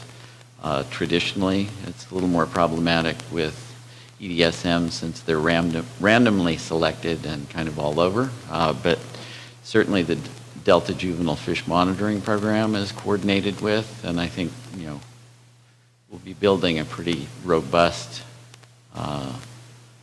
understanding of how these projects function, particularly in relationship to other existing wetlands and what we can expect. It's going to take a while because most of these sites take a while to develop, but I think we have a pretty good setup going, not to say that it can't probably be improved, and we'll be looking to improve it as we move forward. Very good. Charlotte, thank you very much. Give Mike our best. I will. Based on the questions and the conversation, I get the sense that there is a need to spend a little more time discussing all the myriad activities that are underway, and whether that's in some interim gathering of the right people before our April DPIIC meeting or expanding the agenda for the April DPIIC meeting. I just feel like there's a lot that's been brought up that we should have an opportunity to talk about, and let Mike know that we'll work around his schedule. Okay, we will. Okay. And just to Campbell and Felicia's point about coordinating on communication, that's probably another good place that we can do. I think I didn't really mention this explicitly, but our effort has been really focused on, we have DWR Public Affairs helping us, and it actually takes a lot of work to put together a 2 to 3 minute video. Yeah, I'm learning. But I've told Mike, and Mike and I have discussed that this is just a starting place. Like, we want to build on it. We want to work with more of our partners to get the word out even more broadly. I think, especially if you get to see the videos, we are really starting with let's talk about why we're doing this, and that can be brought through a lot of different channels and a lot of different perspectives. So I would love to work with anyone that has folks that can, work on that. So anyways, thank you. Thank you. Yes. Yeah.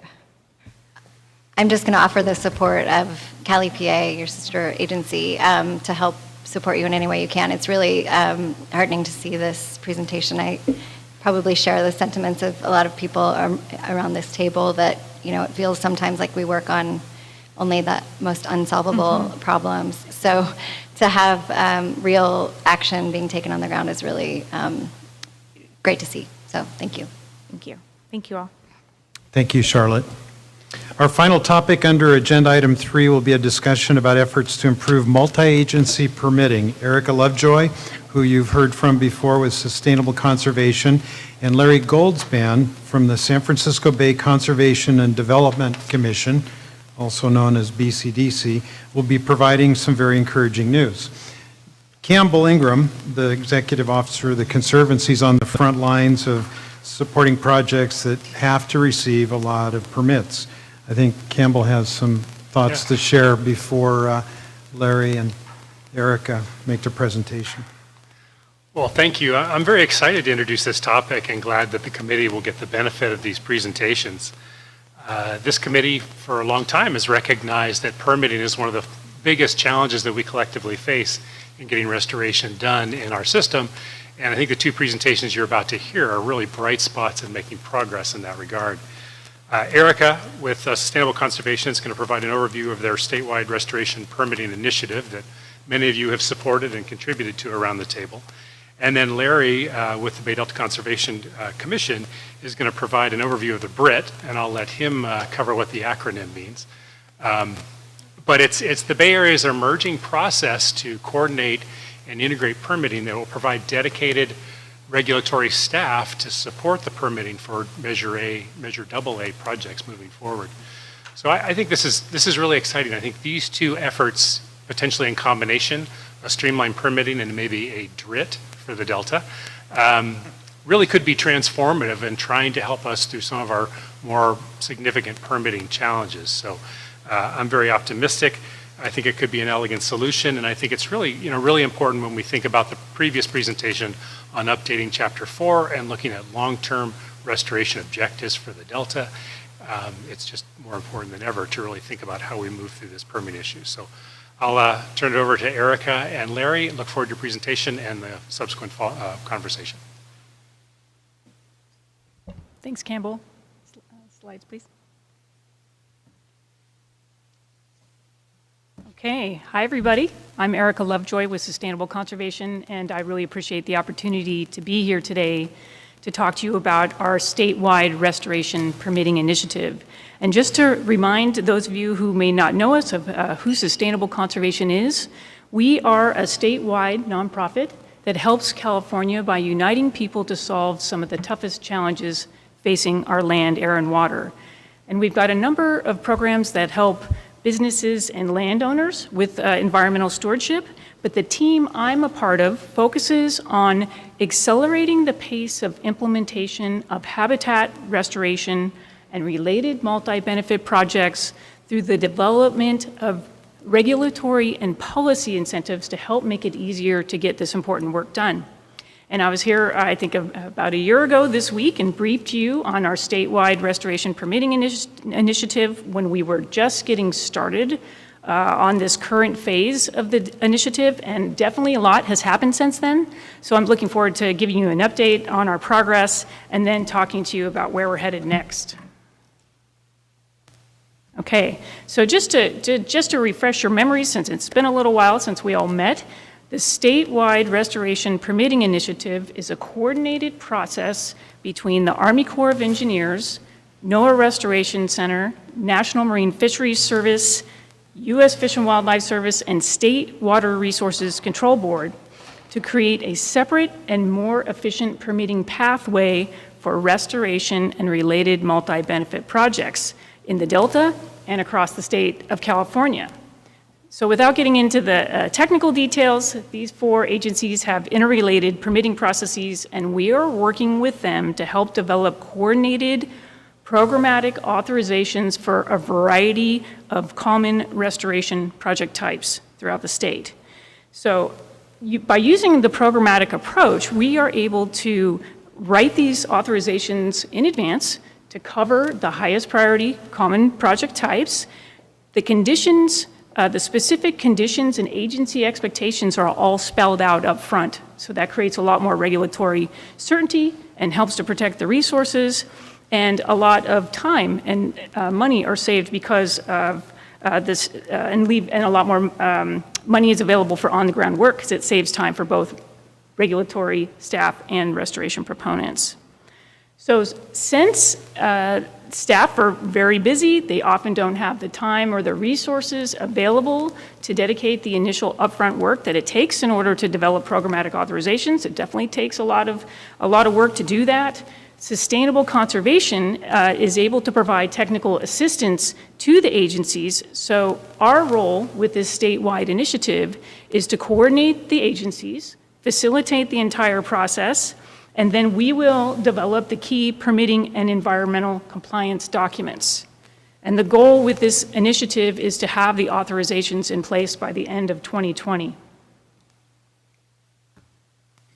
Okay, so let me talk about some of our key accomplishments from this past year. One really great thing that happened is that we completed programmatic coverage for restoration for NOAA Restoration Center and the National Marine Fisheries Service for Section 7 of the Endangered Species Act. And just to give you a little bit of context, as part of the earlier phases of our work with NOAA, we worked with the NOAA Restoration Center and the Army Corps of Engineers to develop what's called biological opinions, their authorization from NIMS, along the entire California coast. And then we worked to help acquire a consistency determination from the California Coastal Commission for NOAA.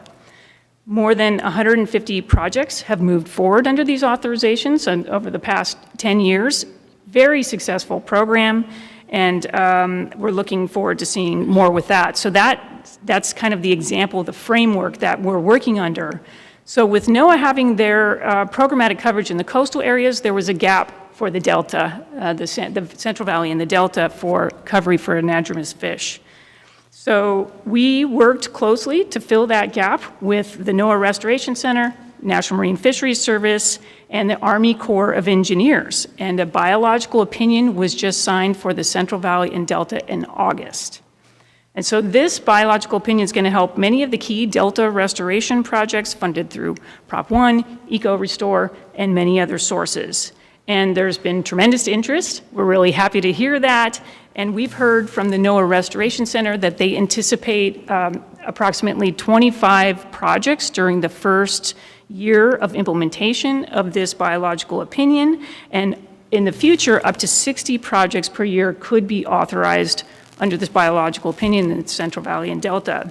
So just to give you a sense of the benefits and what that means is the NOAA Restoration Center has estimated that with the use of the biological opinions in their coastal areas, that they save approximately 100 hours of staff review time per project. Okay, so it saves them about 75% of the time of their effort, and that also increases their capacity. Then for restoration project proponents, they do not have to seek out the development of a separate biological opinion. So they really have the opportunity to save quite a bit of time and money. The conditions are spelled out up front. There's quite a bit of regulatory certainty involved.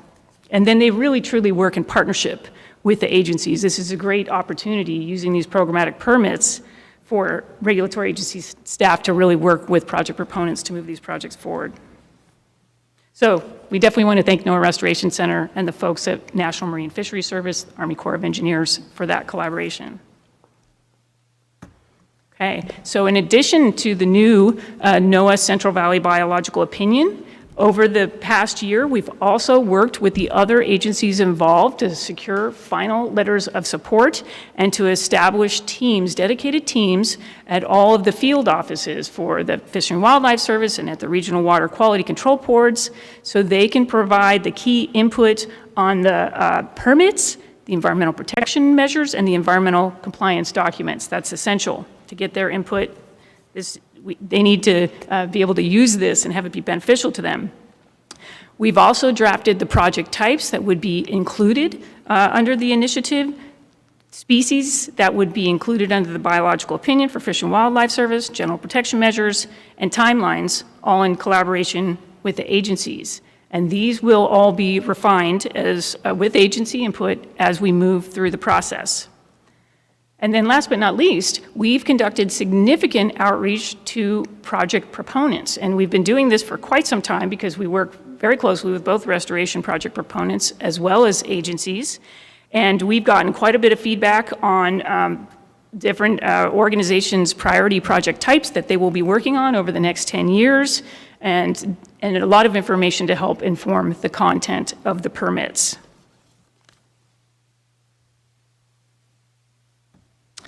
Now, of course, another big part of our work over the last couple of years has been fundraising to help pay for the initiative, because we are a nonprofit. And we've had tremendous support from the state of California, state agencies, because many of them either implement or fund projects, and they recognize, as you've heard from some, they see the need and recognize the need for an effective permitting strategy to help efficiently utilize grant funds and to move forward these really important high priority projects to benefit the Delta and elsewhere around the state. So we've also received funding from a number of very progressive foundations. So we want to thank our current initiative funders, which of course includes the Delta Stewardship Council, Department of Water Resources, California State Parks, State Coastal Conservancy, as well as the Water Foundation, Bechtel Foundation, Resource Legacy Fund, and others. All right, so let's get on to what's happening next with the initiative. So this year, we're going to be continuing our outreach to project proponents. That's going to be an ongoing process. We're also going to be working, again, quite a bit with the Fish and Wildlife Service field offices and the regional water quality control boards to refine the project types, protection measures, et cetera, and learn from both the project proponents and agency staff how these authorizations can be as beneficial as possible for both of these groups. And then in 2019, this is really when the bulk of the work on the permits is going to be happening. So we will develop the draft Fish and Wildlife Service document called a biological assessment. We'll also work on the State Water Resources Control Board admin draft permit and CEQA document, because we'll be helping them with their CEQA process. And then in early 2020, we plan to provide the final biological assessment for the Fish and Wildlife Service. And then also the public drafts of the Water Board's permit and CEQA document, so the public review process can start with them. And then we are all shooting for adoption of all these and signing of authorizations by the end of 2020. Now, once those authorizations are all in place, we're going to do more outreach, because to both agency staff and restoration project proponents, because it's really important that folks know about the availability of these new tools and that they know how to successfully use them and understand the agency's expectations.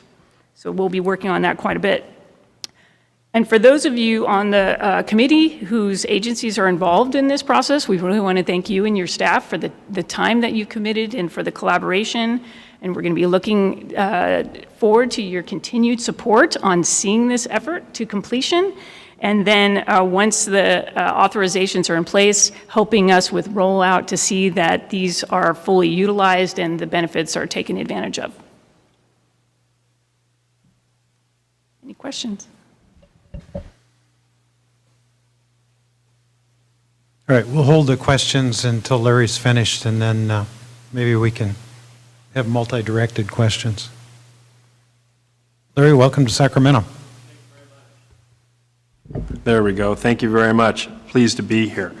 My name is Larry Goldsband. I'm the Executive Director of the San Francisco Bay Conservation and Development Commission, BCDC, which in many respects looks a lot like ACDC, but in others it doesn't. We are far more organized. One of the things just that I want to give a little context about, BCDC was created in 1965, fully 7 years before the Federal Coastal Zone Management Act, and it is generally considered to be the first organization at any level of government specifically created to be a coastal zone management agency. BCDC is one of 3 of California's CZMA organizations, the other 2 being the California Coastal Commission and the California Coastal Conservancy, and we're proud to be part of that troika. So that's you, and that's me. There we go. So let me tell you a little bit about our permit coordination efforts. Basically, you'll remember in 2016 that the Bay Area had on its ballot Measure AA, which was approved by over 70% of the 9 county voters. Indeed, Measure AA received a majority of votes in each of the Bay Area's 9 counties. That measure imposed a $12 per parcel property tax to be used for bay habitat restoration. 2 things really have come to the fore since that time. The first is that 81% of the Bay Area population firmly believes that rising sea level is either a somewhat serious or very serious concern. So in that respect, the Bay Area recognizes that climate change and rising sea level is occurring. And the public agencies, thanks in great part to the Resources Agency, have now been forced to up our ante as well. Given rising seas in California, we foresee 2 feet of rising sea level by 2050, perhaps as much as 4 to 7 to 10 feet by the end of the century. In other words, we have to get going really fast. So the solution was pretty simple. Somehow reduce the time that you need to spend permitting and therefore get to actually increasing wetland restoration an awful lot faster. So how do we do that? Well, we were very fortunate that an awful lot of the resource agencies and organizations that were involved in Measure AA and which support multi-benefit restoration projects, including the Bay Area Council and the Silicon Valley Leadership Group, formed a little task force and received some funding from the Resources Legacy Fund, and were able to convince an awful lot of other organizations, 7 as a matter of fact, who do the regulating, that we need to actually sit down and figure this one out. So in March 2017, we held a very large come-as-you-are meeting, 45 people around a very, very large conference table, and started discussing what does it really mean to do multi-agency permitting, and how could it actually work. And you'll see that we have the big 7 from both the federal and state side. From the federal side, the Corps, Fish and Wildlife Service, NOAA, and EPA, and from the state side, BCDC, Fish and Wildlife, and the water boards. And I will tell you that none of the regulatory agencies came with, I would argue, anything close to a healthy amount of skepticism. Indeed, I think what really happened is that this is a perfect example of the right time, right place mentality. And as a result, we were able to do an awful lot of work during the past year and a quarter or so to actually come up with a plan. So we now have 2 teams that are being put together. The first is called the BRIT, an absolutely horrid acronym. The Bay Restoration Regulatory Integration Team. A few of us lost that battle. We came up with riptides, sea level, a bunch of different things, and for some reason we were outvoted. But essentially what has happened is that each of us will be able to hire a dedicated regulatory staff member at a rather high level. They will meet at the Corps of Engineers free of charge 2 to 3 times a week for a full day each time. So basically 2-3 full days. They will actually work together as a team in the pre-application and application process. And we will have quarterly public meetings, and we will identify really hard issues. So you have regulatory coordination and collaboration. At the same time, you have policy issue discussions. And what happens with those big policies that seem to get involved all the time and you get sand in the gears all the time? Those are raised to the second team, the Policy and Management Team, the PMT. An awful lot easier to remember. And what they will do is on a, basically starting at least on a monthly or quarterly basis, meet and once a year figure out a policy issue. Whether it be, for example, as Carl knows well, access at the same time you do restoration. Or, for example, what happens when you create a wetland and that wetland actually requires mitigation? I mean, how much sense does that really make, right? Those are the kinds of issues that the PMT will deal with. In addition, if you're ever stuck at the BRIT and you need a little help pushing things along, that's what the PMT will do. So all this sounds, pretty nice and easy. It's not, because it costs money, and that's where the fund really started. Because this is going to cost about $1.25 million a year, and I don't have that kind of money, even for one person, for heaven's sake. But the great thing is that the State Coastal Conservancy and the San Francisco Bay Restoration Authority really stepped up and convinced not only their boards, but also the directors of the Santa Clara Valley Water District, the East Bay Regional Park District, and I think the Metropolitan Transportation Commission as well, to pony up the funds for 5 years. So we now have a group of people, a group of organizations that will have the funds to hire dedicated staff for 5 years to be part of the BRIT, and the PMT will be self-funded because my regulatory director, for example, is the head of the PMT. And so we think this has a tremendous chance of succeeding. But there's another thing that we really want to think about to make sure it does succeed, and that is that you have to have performance measures. You can't just sit there and talk all the time. So what we all agreed to were a series of performance measures, at least 80% of the time, what we call simple projects, basically neg decks, et cetera, are going to be processed within 120 days of receipt of an application that is a complete application. If there's a complex project, within 210 days. In addition, what we've built into the process are additional measures to make sure that completeness happens quickly and that things don't happen ad seriatim. Instead, they happen together. We have a policy and improvement list which has already been put together and which has to be finalized. We will have the implementation every year, as I said, of at least one. We have independent evaluations of the BRIT and the PMT annually, and we will have a joint application at the beginning of next year. This is a big experiment.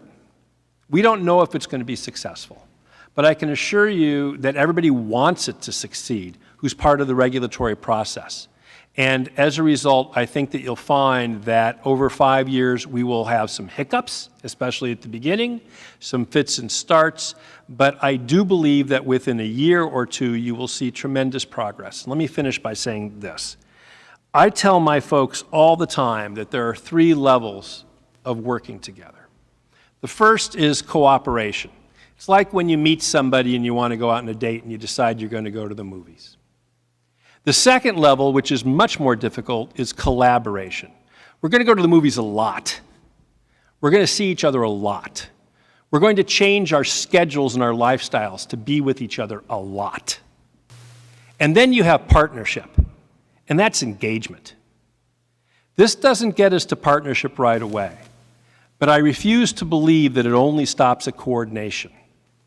It's going to mean collaboration if it works, and ultimately maybe heading toward partnership. With that, I'm happy to answer any questions. Great, thank you. Oh, I should say also that in your packet is the 5 or 6 or 8 page agreement that everybody basically has signed on to because we all wrote it. And I'm happy to answer any questions about that as well. Questions? Yes, Paul? And I'll say thanks for your partnership and your presentation. I said partnership on purpose. I think one of the real positive steps that you all have been able to make is to find the funding to make this happen. All of us have 5 jobs at once, and oftentimes we get redirected, not because that's our choice, but because we're told. So the notion of making the investment to make sure we get this done, I think, is going to make it succeed. We intend to be a full partner and make it so. And we couldn't do it without you and the other folks at this table who worked very hard to do this. And you have to give the credit to the Conservancy and the SFBRA and the directors thereof, because they were questioned by the public. They said, "Why are you going to provide money out of these measures or funds or whatever, when isn't this what the regulatory agencies are supposed to be doing?" And the difference is that now we get to hire somebody specifically for this, who will be dedicated for these projects alone. And that provides a tremendous incentive for it to work.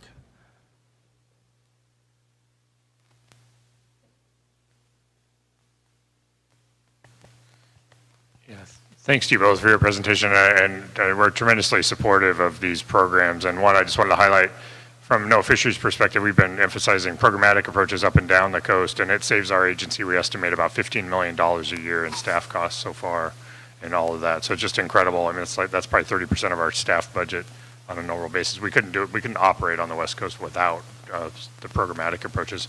I was curious of, and maybe, I don't know if you know this or not, of, is there any overlap or not between the two efforts in terms of types of projects? I think that's why I'm here, because it seems to us that there should be, and that we can learn from each other. And I think that's what good, smart government does. So are you at the cooperation or collaboration phase?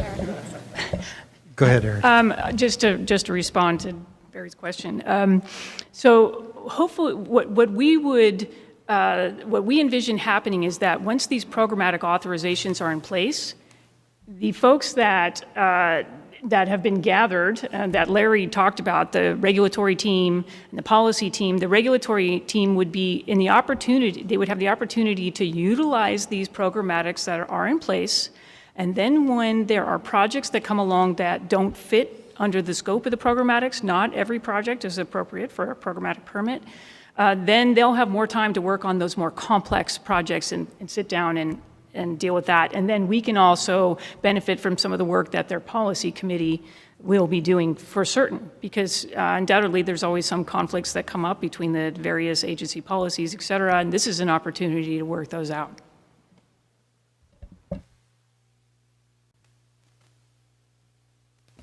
Just awesome work and very inspiring. I mean, I having watched both of these happen, sustainable conservation over many years, and this effort since that whole group got together to start articulating the importance of dealing with sea level rise in the bay, like, you know, where I live.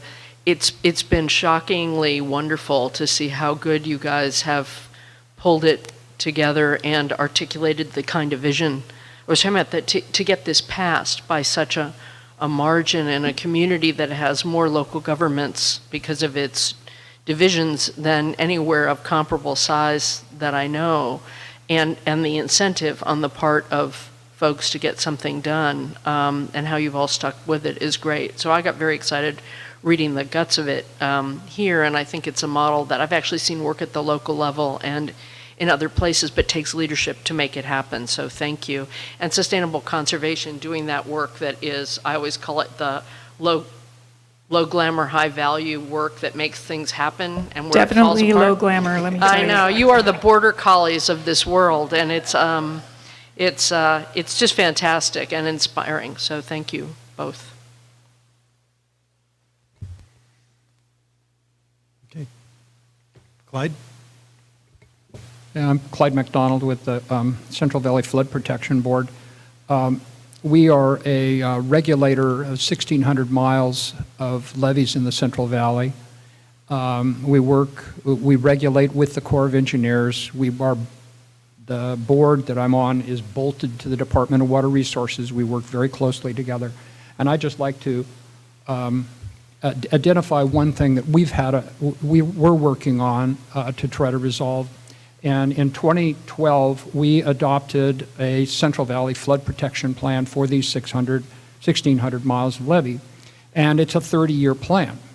And so one of the things that people who came to us were concerned about was, wait a minute, we know there's going to be, well, they didn't know at the time, but anyway, we know that there's going to be more water coming down the rivers under climate change. The estimate is at the top of the Yolo bypass, it's going to be something like 120,000 cubic feet per second. And so the solution is, rather than putting that water down a 500-foot wide Sacramento River, we're going to put it down the Yolo bypass, which is 2 miles wide. So you can see how that kind of works out pretty well. But one of the things that the local people were quite concerned about was, we don't want you opening up the upper end before you deal with us down at the bottom. And so we want to see things kind of, all right, you're going to open it up here, and you're going to open it up here, and you're going to open it, and it all kind of hooks together. There's a lot of problems with that when it comes to CEQA and so forth, that, just to use an example, If we open up the bottom and lower the water elevation by a foot, and we work our way back, and 15 years later, we want to do something in the upper watershed for restoration or something, and that's going to raise the water level 2 inches, do we have to mitigate it?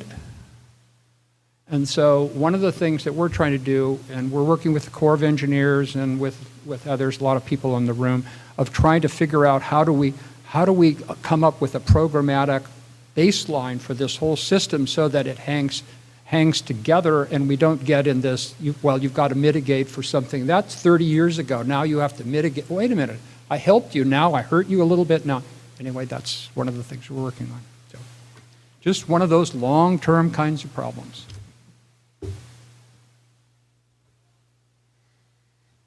Carl.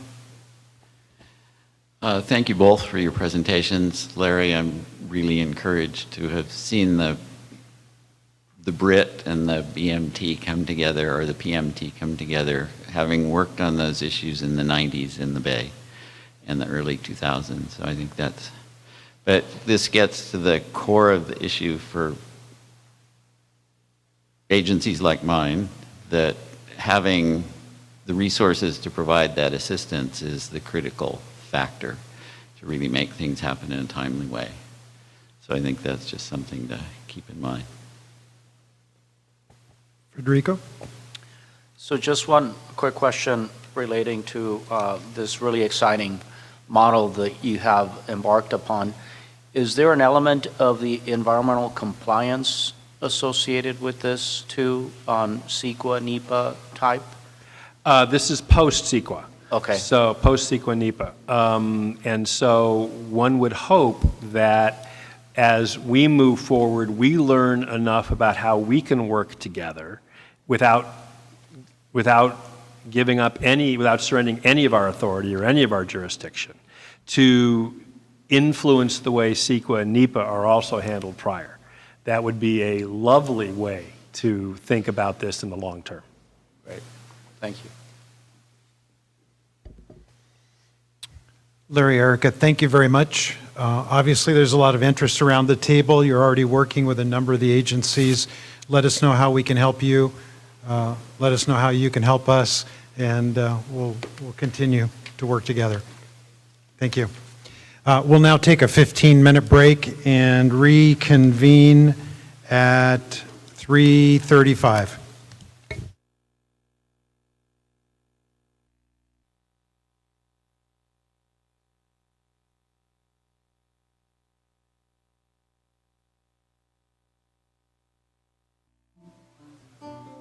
All right, we are live. Welcome back. Continuing with our common theme through all of our DPIIC meetings is a science update. I'd like to call on our lead scientist, Dr. John Callaway, to guide us through agenda item 4, 1 Delta 1 Science. John, thank you. Great. Thank you, Chair Fiorini. I'm excited to give you an update on Delta Science. It's been a very busy 6 months. And what we're really going to focus on is the update to the the Delta Science Plan. And before we talk about that, I just wanted to give you an update on 2 things. Very briefly, I think many of you were aware of or maybe even attended the Bay Delta Science Conference that occurred in early September, and it was really a success. We had over 1,000 attendees. We had over 400 presentations, oral and poster, and very positive responses from the participants. It really is the premier event. It occurs every 2 years, and it's the premier event for scientists and managers and decision makers to get together and learn about issues across the Bay Delta, across the entire estuary. And this year in particular, the first day plenary, really focused on social science issues, on science communication issues. So there was really a strong effort to think about management connections and broader issues than just science. And in addition to that, there was a strong focus on engaging students. We really need to keep mentoring and growing our scientists in the Delta, and so there was a strong effort on student participation with a mentor lunch and other events. The last thing I want to mention is just to congratulate Dr. Ted Summer from Department of Water Resources, who won the Brown-Nichols Science Award, which really is given to highlight and recognize a scientist who really is contributing on the science level and on the management level. And so Ted, very deservedly, was the winner this year. The second thing I want to update you on is the Delta Science proposal solicitation that has been out. And it's really a major accomplishment. So this whole, we're talking about One Delta, One Science. I'd say the proposal solicitation is a huge accomplishment towards that effort of One Delta, One Science.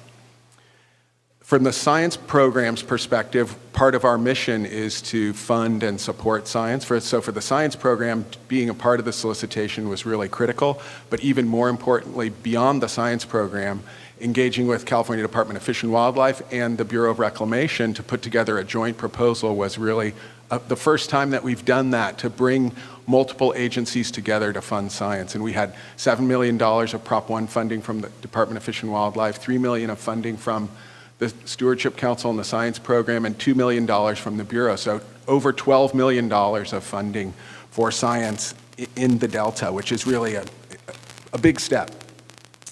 It took a significant amount of effort to coordinate and I guess actually more than coordinate, collaborate across those different agencies. And so I really want to thank Rebecca Friss, who's here from California Department of Fish and Wildlife, her colleagues Hildy Spouts, and Gina Bonino, who all were really instrumental on the CDFW side to make that happen, and Dylan Stern from the science program, as well as Josh Israel from the Bureau of Reclamation. So it really was a huge effort. And I have to say that not only did we come together in terms of the process to make it possible for awardees to just put one application in for all three funding opportunities, we came together on science priorities, and that was really driven by the Science Action Agenda that you all have given input into over the years. And so the Science Action Agenda was really the focus of the priority for that research, and research that is not just research for research's sake, but truly research that will have an effect for decision makers, immediate decision-making issues, and longer-term sort of foundational issues to provide the context that we need to understand things like climate change and other broader issues.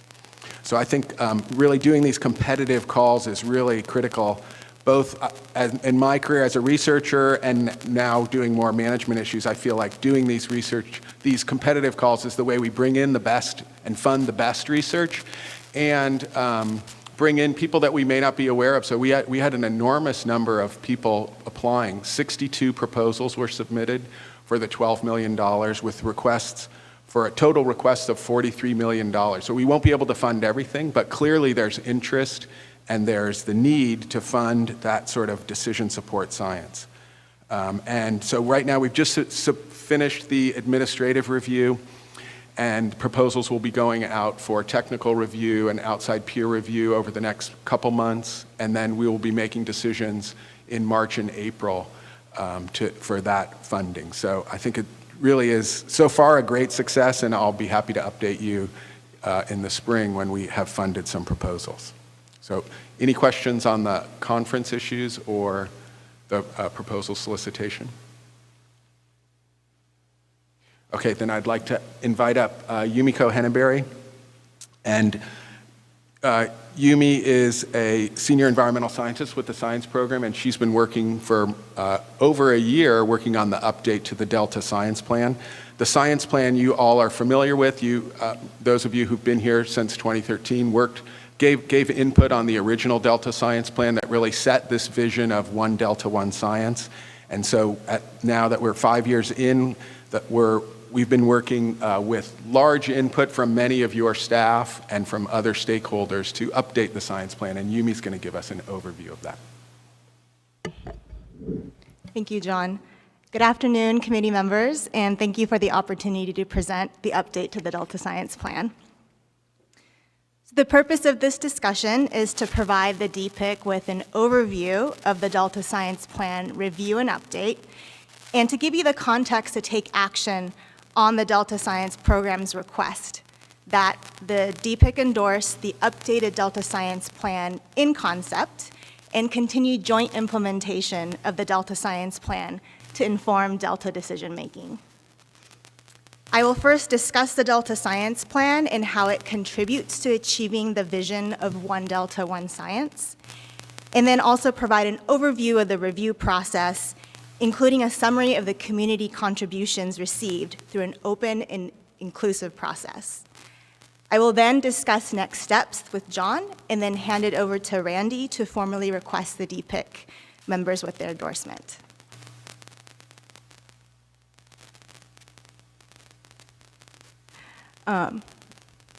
There you go. So a quick review of the Delta Science Plan. It was released in 2013 and presented to you at the very first DPIIC meeting in November of that year. Many members here and your representatives were directly involved in the science plan development, and we'd really like to thank you for your ongoing engagement.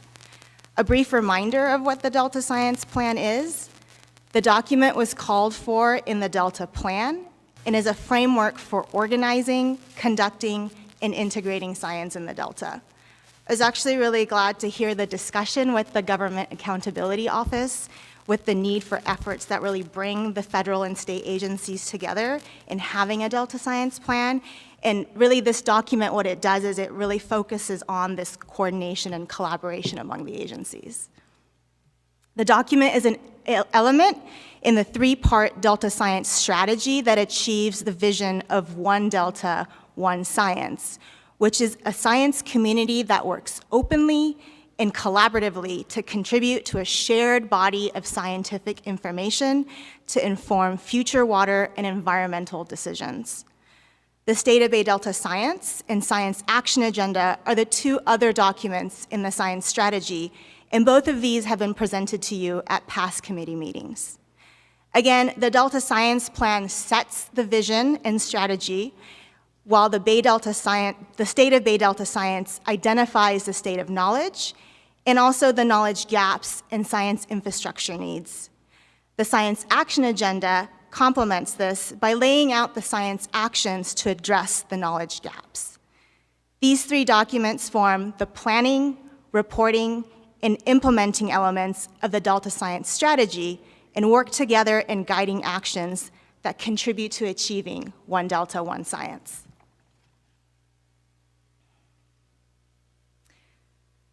So the initial science plan set the vision for One Delta, One Science, and was really the first attempt to setting up approaches to achieving that vision. We have continued to make progress on the actions identified in the 2013 Delta Science Plan, and this update really provides an opportunity to further build on these actions, reflect on the accomplishments, while also acknowledging the remaining challenges and identify additional areas that contribute to One Delta, One Science. Highlights of some of the progress made in achieving the vision of One Delta, One Science include collaborative efforts to promote data sharing and information, such as the 2014 Data Summit that contributed information to Assembly Bill 1755, also known as the Open and Transparent Water Data Act, ongoing collaborative efforts to promote more interaction between decision makers, stakeholders, and scientists to move away from combat science. For example, the Collaborative Science and Adaptive Management Program, which has been mentioned today. And also efforts to communicate the state of knowledge and really bringing together science and managers. For example, the biannual Bay Delta Science Conference that John just spoke about. The updated document also identifies additional areas that will contribute to the vision. These include science governance, social science integration, and climate change. Science governance is defined in the Delta Science Plan as the processes and structures that determine how the science community prioritizes science questions, collectively funds and carries out priority science activities, and communicates the resulting information to decision makers and other users. And as you know, the need to improve science governance is an ongoing issue and has really been emphasized over the past few years. While the Delta Science Plan does not identify solutions, the purpose of discussing science governance is to define it further and raise awareness and set the path to promote further dialogue in making progress on improving science governance. Social science integration is really something that has been near and dear to my heart since working here because I've had the opportunity to participate in some efforts that the science program has been leading. The need to integrate the social sciences in the Delta has gotten a lot of traction and interest, but there's still a need to achieve a critical mass to address this issue. To address this, the Delta Science Plan identifies a specific action that calls for a social science task force, which the science program has taken a lead on. The social science task force will be composed of experts in the social sciences field, and their goal is to provide a strategy that provides recommendations on how to increase social science research in the Delta to promote the Delta's cultural and cultural values, but also to help strengthen the management and research processes to better incorporate the human dimension. While climate change was identified in the 2013 Science Plan, it was only incorporated in the periphery. So in this update, climate change is highlighted as integral to all science activities moving forward. So although the science program has led and coordinated the update effort, we really serve as the coordinating body, and it's up to the Delta science community to see that the science plan serves as a guide for building a robust science enterprise where coordination and collaboration are foundational themes in conducting scientific research, monitoring, and adaptively managing resources. Because the Delta Science Plan is intended to be owned and implemented by the broad Delta science community, we saw early input and ongoing input throughout the update process. During the first 3 months, we reached out to the Delta Agency Science Work Group and other collaborative groups to receive high-level input on how the Delta Science Plan has been used by the science community and what key areas were missing.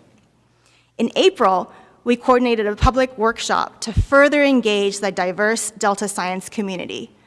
The workshop was really fun and very productive. 7 new actions were added to the Delta Science Plan as a result of the discussions from these workshops. And there were other really great discussions on how the community could utilize the Delta Science Plan in the future, where the current document needed more clarity, and in-depth dialogue on the different chapter topics. Some discussion highlights include capitalizing on existing groups to strengthen the policy science interactions, the importance of synthesis and data analysis to support useful information for managers, the need for resources to conduct these efforts, and better access to scientific data and information, including scientific journal articles. We also really emphasize the need to better link the Bay Delta and their activities for really expanding the efforts of the Delta Science Plan.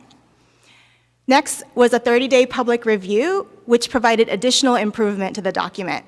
We received several comments, and I'd really like to thank those that took the time to look out of their really busy schedules to provide comment. A majority of the comments were suggestions on clarifying the language, but also suggested great examples for successful efforts outside the Delta and organizations within the Delta that could support the actions. There were some suggestions that had a more policy focus, which we did not address given they were outside the scope of the science plan. We also received input from the Delta Science Program's Science Advisory Committee, which is composed of scientists with extensive knowledge and experience in the Bay Delta. Comments included emphasis on increasing dialogue between decision makers and scientists and making that a more efficient process, as well as highlighting not just climate change, but overall changes that are occurring in the state and local government that can affect the Delta. Currently, the science plan is undergoing review by the Delta Independent Science Board, and verbal comments were received last week at the November 1st Delta ISB meeting. Comments were very constructive and urged the science plan to be even more ambitious in setting goals, and also more emphasis on integration and focus on climate change. We also had a discussion on performance measures, which I think reflects well on the conversations that took place earlier.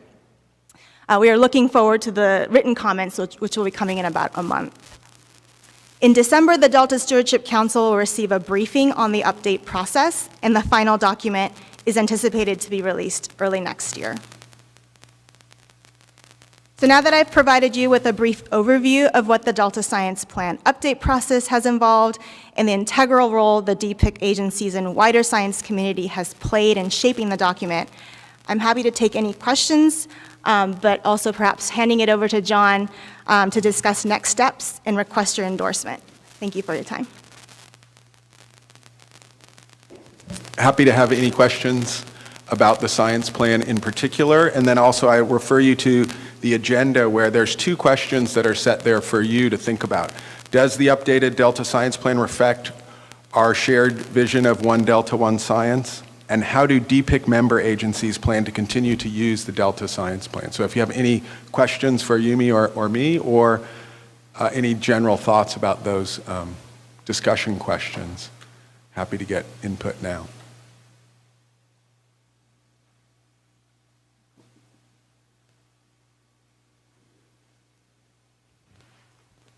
Paul? Well, thanks for your work. I think this is a real step forward. I think that since I've arrived, I've had a thirst for trying to bring together the different science activities that are underway in the Delta. And there are a lot. Truthfully, it's a bit hard for someone walking into the mix to fully grasp. And I think this is a significant step forward in that regard. I know there have been conversations about the cost of science investments by state and federal agencies and other parties. And I think this plan, when it's finalized, is going to allow us a stepping stone to a broader conversation that tries to even link the different scientific investments that are underway more. People I talk to have a growing interest in making sure we're spending money on the right things. And we're spending tens of millions of dollars on science every single year. I think the state is a leader in its science investments in the Delta. And I'm hopeful that this work is going to allow us that stepping stone to take a hard look and determine if in fact the investments we're making are the right ones, and have the courage, if we need to recast our science investments, to do so. But I really think this is value added to the conversation, and that's how I'd like to see this evolve further, is taking that next step and having the courage to bring further efforts together to look across these investments and make sure we're spending money on the most important things. Any other? Thank you, Paul. Any other questions? Alicia? Not a question. I know I'm sort of happy-faced today, but I really like a lot that's on the agenda, and I want to assure you that I speak my mind when I'm not happy.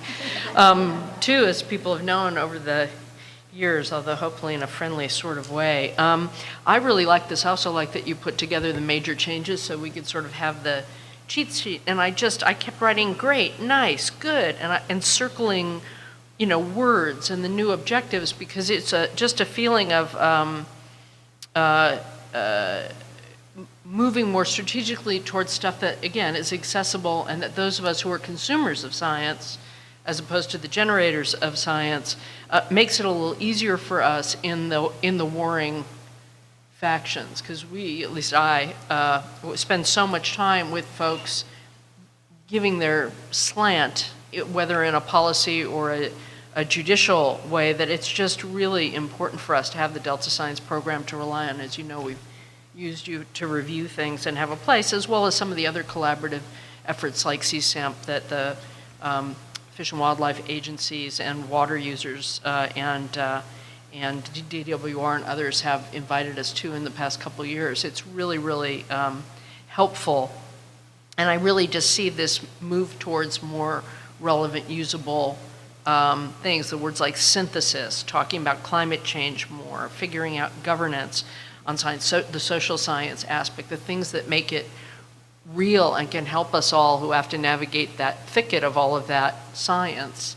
Not sort the wheat from the chaff, because it's always going to be complicated, but just help point us towards the most important things that we're seeing, or even the honest pros and cons on something is incredibly helpful. So I really liked the evolution that I saw here, and I do think that the Delta Science Program is one of the most useful things that the Delta Stewardship Council has done over the years, and this body is starting with the planning, when you've called us together in tactical ways to focus on a problem or early actions, it's not even bite-sized, it's still a huge gulp, but it's in an achievable scale to try and have a conversation about things, or even having John and his predecessors come to the board regularly to tell us what's up and what's new. It's really very important, but also very comforting. So thank you.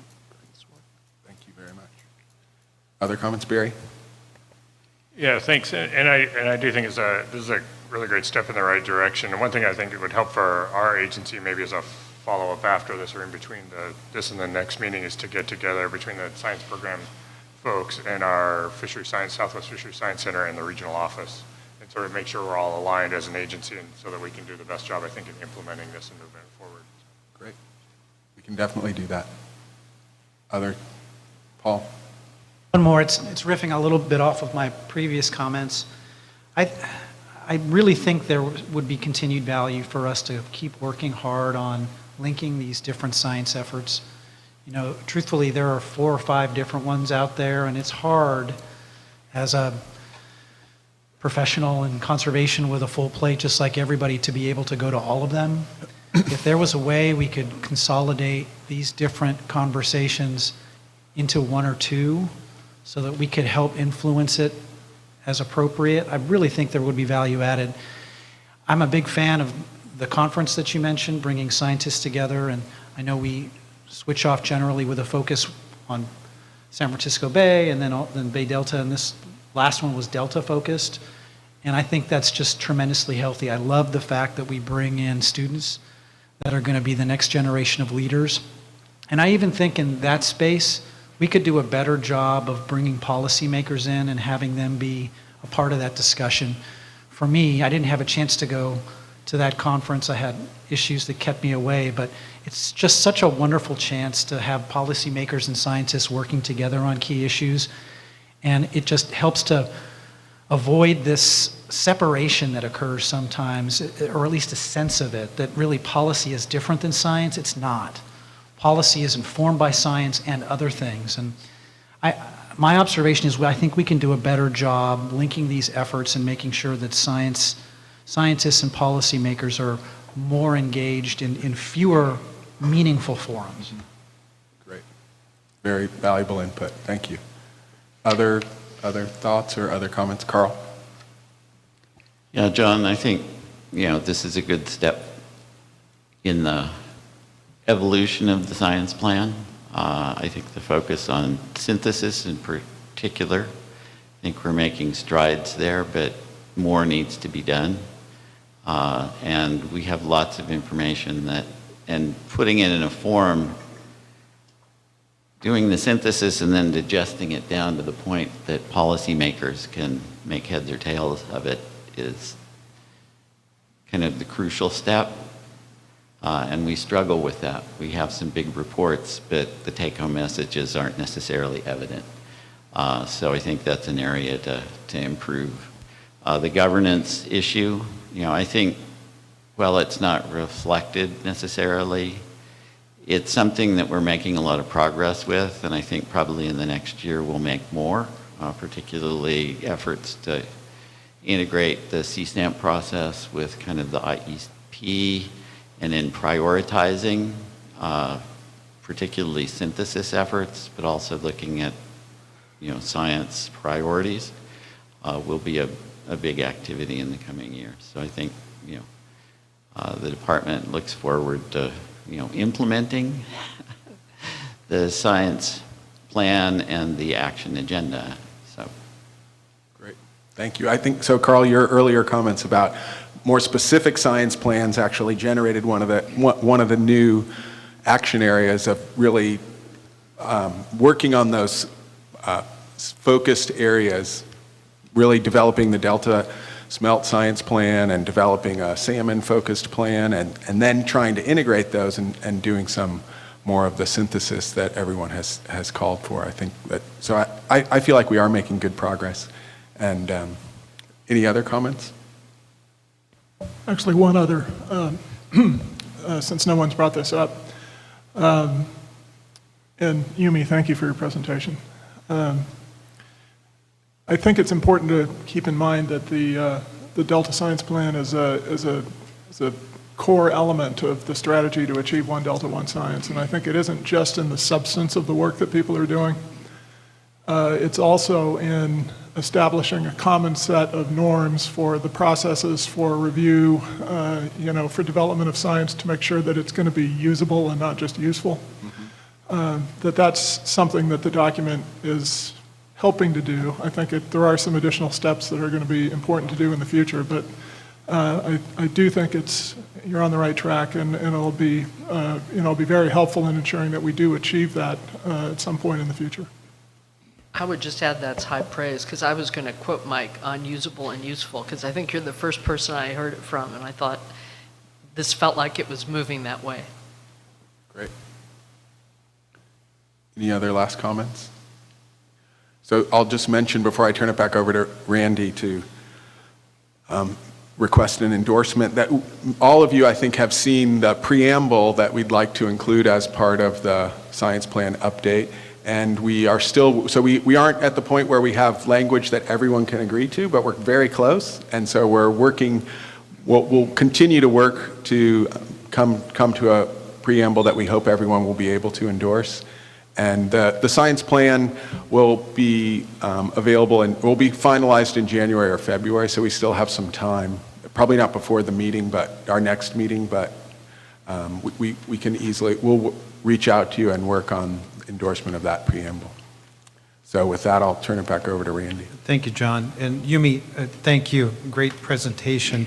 Because nearly every agency at this table had a high-level representative working with through the Delta Agency's Science Work Group to contribute to the 5-year review and the update of the science plan, it seemed appropriate to ask this body to endorse the work in concept.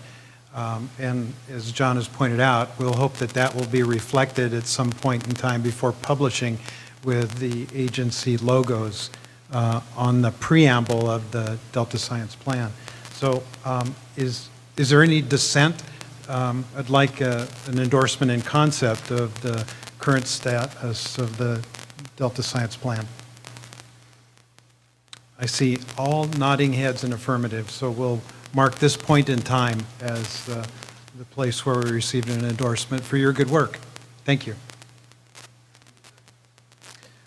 One last item under One Delta One Science regarding Delta Science Funding Initiative. Paul, you'll be happy to know that spawned from a panel that occurred at the Bay Estuary Conference in October of 2016, a group of us got together to take a look at how can we better fund decision support science. It started pretty humbly, but it's grown into a group of about 20 state federal agency leaders as well as stakeholders. From this group, Mike Chakowski, Carl Wilcox, and John Calloway have been participating in this. And what has come out of it is sort of two parallel paths. One, evaluating efficiencies of how money is being spent, and two, determining how we can better secure long-term, sustainable, reliable funding for the kinds of activities that decision support science requires. Thanks to all of your agencies, the first step we took was to do an evaluation of where the money comes from and where it goes. And we were surprised to find that what we had traditionally thought was about a $40 million a year investment in Delta Science is actually closer to $100 million. And we are in the draft stages of a white paper that will identify findings and recommendations to bring to this group in April of next year. So again, it started out as an effort to identify how to ensure longer-term, reliable sources of funding for decision support science, but the scope of the work has grown a little bit to include your thoughts about how efficiently are we using the money that we're now working with. So that's just, unless you have any questions, we'll have much more detail at the April DPIIC meeting. All right, great. So, John, Yumi, thank you. That completes agenda item number 4. And now on to agenda item number 5, aquatic weeds and nutria update. we've added this to cover the latest news about aquatic weed control and nutria. And you've all been warned or advised, I'm going to be asking for your endorsement regarding the establishment of a new work group at the conclusion of these presentations. Edward Hard from the California State Parks Division of Boating and Waterways and Michelle Dennis with the California Department of Food and Agriculture will begin with a discussion about the current status of aquatic weed control. Welcome both. Good afternoon. Good afternoon. Eddie Hard with the California State Parks Division of Boating and Waterways. Looks like, let me advance the slide here. I think we're on the wrong slide deck here. Oh, I see. There we go. Okay, very good. So we've come to you in the past. 2015, I believe, was the last time. Perhaps it was as early as 2017. And just want to emphasize the approach here we have. We're over 100,000 acres in the Sacramento-San Joaquin Delta, its tributaries, and the Sassoon Marsh that the division controls invasive aquatic plants for. Our authority comes from Harbors and Navigation Code 64 et al. Sequence. We are the established lead agency for the Delta to coordinate and collaborate in the identification, the detection, the control, and the administration of programs to manage invasive aquatic plants, as it's defined in statute. Our funding comes from the Harbors and Watercraft Revolving Fund. It's approximately $13 million annually. And this map, for those of us who can see this, is the extent of the jurisdiction. It starts at the I Street Bridge, goes all the way to the Sassoon Marsh, and goes as far as the base of Lake Millerton.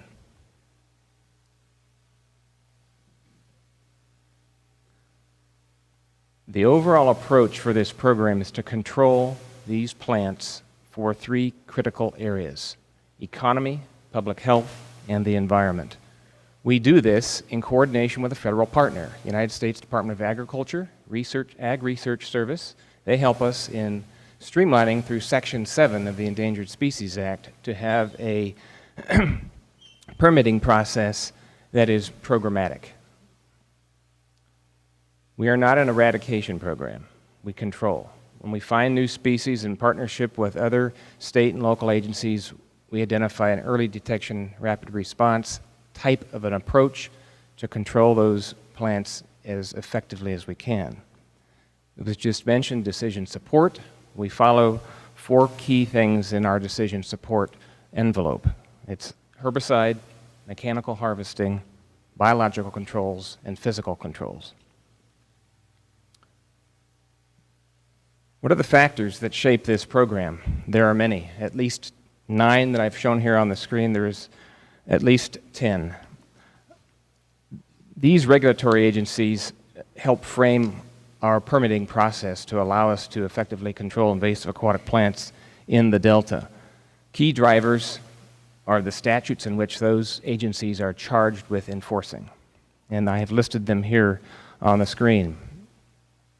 Key methods for influencing the treatments are many, from climate to endangered species to various methods in which we're allowed to perform our control actions as approved by federal and state law. And again, acreage. We're limited on acreage considering the amount of vegetation that's out in this delta, but also it's a timing of fisheries and a loading of herbicide that is the main driver between NOAA and U.S. Fish and Wildlife Service, among other agencies that are involved.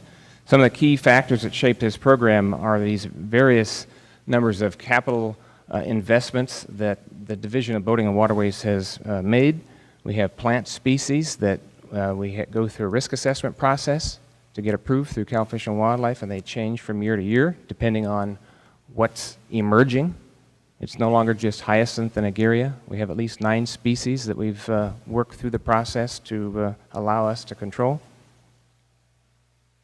So the key thing here, when we look at facilitating this program, inherently, as designed by the legislature, was to cooperate and collaborate. How do you do that?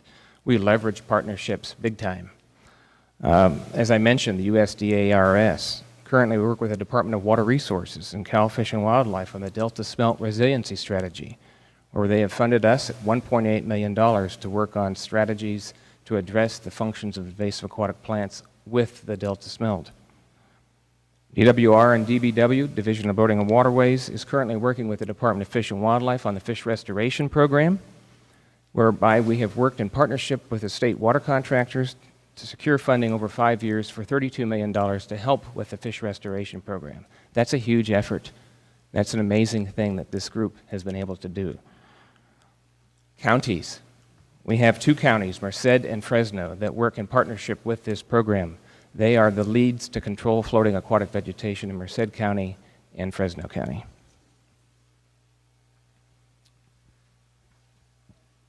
The committee should have received in their packet a collaborative guidelines document, about 20 pages, as well as a adaptive management model that we're working hard to implore starting in 2019 and in the 5 years that follow that.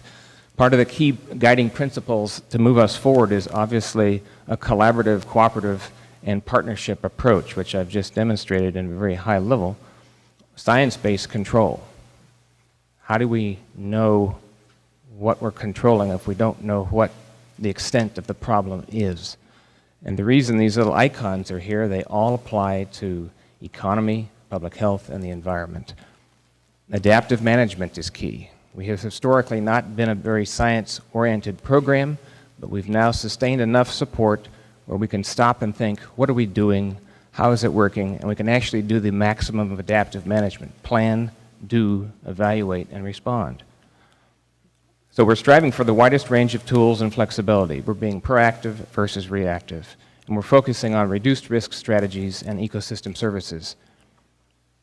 And the big deal for us is performance metrics.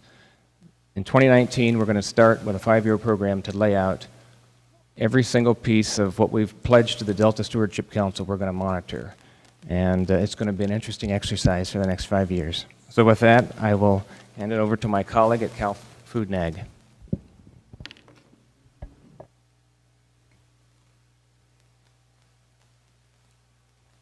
Thanks, Eddie. Welcome, Michelle. My name is Michelle Dennis. I'm the Environmental Program Manager for the Integrated Pest Control Branch at the California Department of Food and Agriculture. The Integrated Pest Control Branch houses many different programs ranging from biocontrol to pollinators and vertebrate problems, among others. Just to give you a brief update, in 2010, the Integrated Pest Control Branch lost 100% of its general fund for all programs. At that time, we had to cut the weed program. We lost a lot of expertise and obviously funding at that time, but we did maintain the hydrilla eradication program. Now, hydrilla's never been found within the Delta, so why am I talking about hydrilla today? Because it is one of those weeds that is the keystone weed that would change the Delta as we know it. So Amanda did a great job of limiting us to our slides, but I brought a couple extra pictures. This is a picture of a river in Florida. As you can see, it looks just like a golf course. Hydrilla will take up to 85% of the available water in a system, but it will also slow down. This is hydrilla found in Imperial Irrigation Canal. It will reduce conveyance by 90 to 95%, leaving just 5% of the water flowing through, which is obviously a problem for the state of California. So with that, I will let you guys know where we are at with hydrilla in the state of California.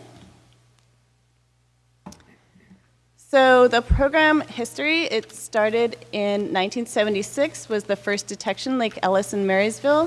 1977, the California legislature declared the eradication of this aquatic weed is essential to the preservation of the environment. That is housed in Food and Agricultural Code Section 6048. It also has a charging statute with it that states if anyone is found in possession of hydrilla in the state of California, it will be charged as a misdemeanor. So they were very serious with this weed when they found it. Obviously, these pictures are just within 2 to 3 years. It's not a long process for hydrilla to take over a system.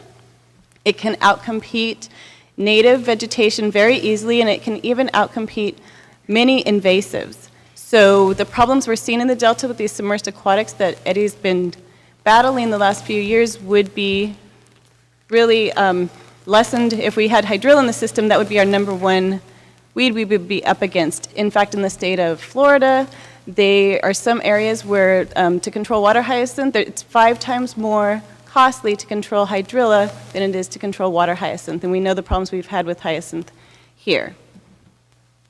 So I know this is difficult to read, but hydrilla has been found actually there's 32 infestations that have been throughout the state, totaling 80 specific individual water bodies. CDFA has eradicated 60 of those.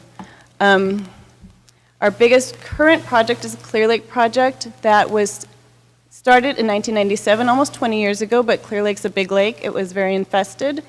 What we did was we worked with the Science Advisory Panel. We established 82 survey units around the entire lake. The goal is to survey each unit twice a month, and we currently have 359 active acres under treatment. However, there have not been any, the reason we have active acres is because hydrilla forms a tuber within the soil that stays viable for up to 7 years. In some cases, it's been found viable for up to 10 years. So we continue to treat those areas where we know those tubers are viable. But we had no active finds in 2017 or 2018. In addition, the other areas that are currently have infestations, Nevada County, there's been 0 detection since 2014, so we have 2 sites approaching eradication. In Yuba County, that is really one of our more difficult sites. We have 2 sites that had detections this year. The remaining 16 sites did not have any detection since 2015. So we've had a good track record of working with hydrilla and eradication. However, like I said, we lost all funding. That was funding for hydrilla as well. So after that happened, we did work with our stakeholders. Boating and Waterways gives us $1.5 million to support the hydrilla surveys and eradication. Department of Water Resources is also a cooperator, giving us $612,000 per year. We do have a federal partner, the Bureau of Reclamation, that gives us $132,000 to assist with Clear Lake and clean up those boat ramps so that doesn't get, especially the boat ramp areas, so that doesn't get transferred that way. So it's been a very good program. We've worked with stakeholders to keep it out of the Delta, and we're hoping for that to remain that way in the future. Pass on to Martha. Great. Let's take up the aquatic weeds. I don't have a particular request of you, but this is such an important issue.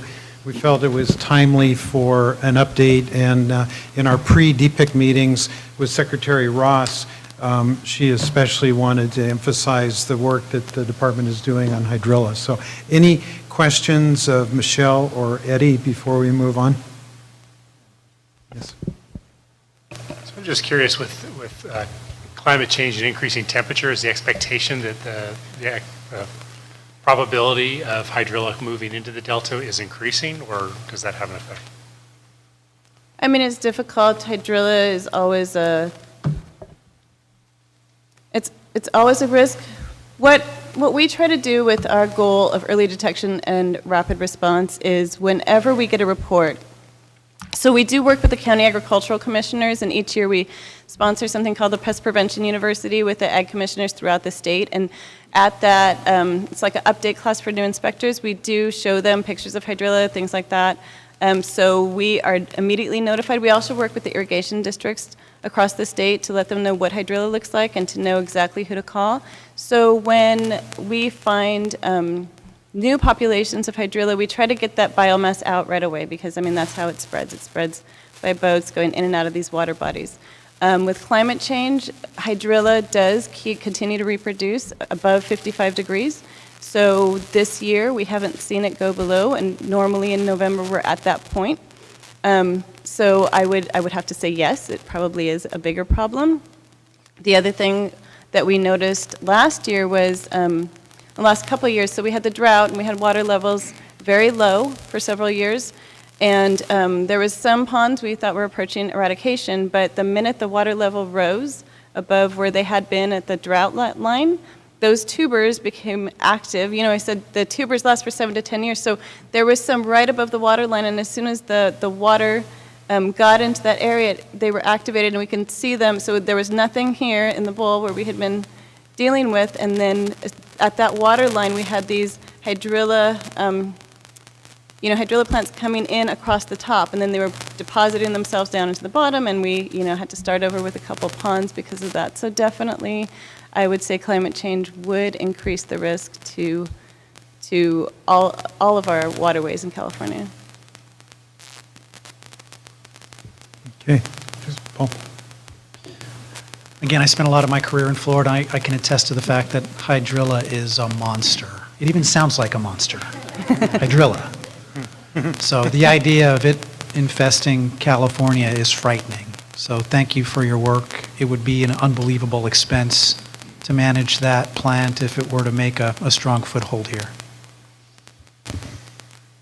That's a very good segue to the next topic. Nutria is the newest invader in the Delta, and the Department of Fish and Wildlife is the lead agency in dealing with that.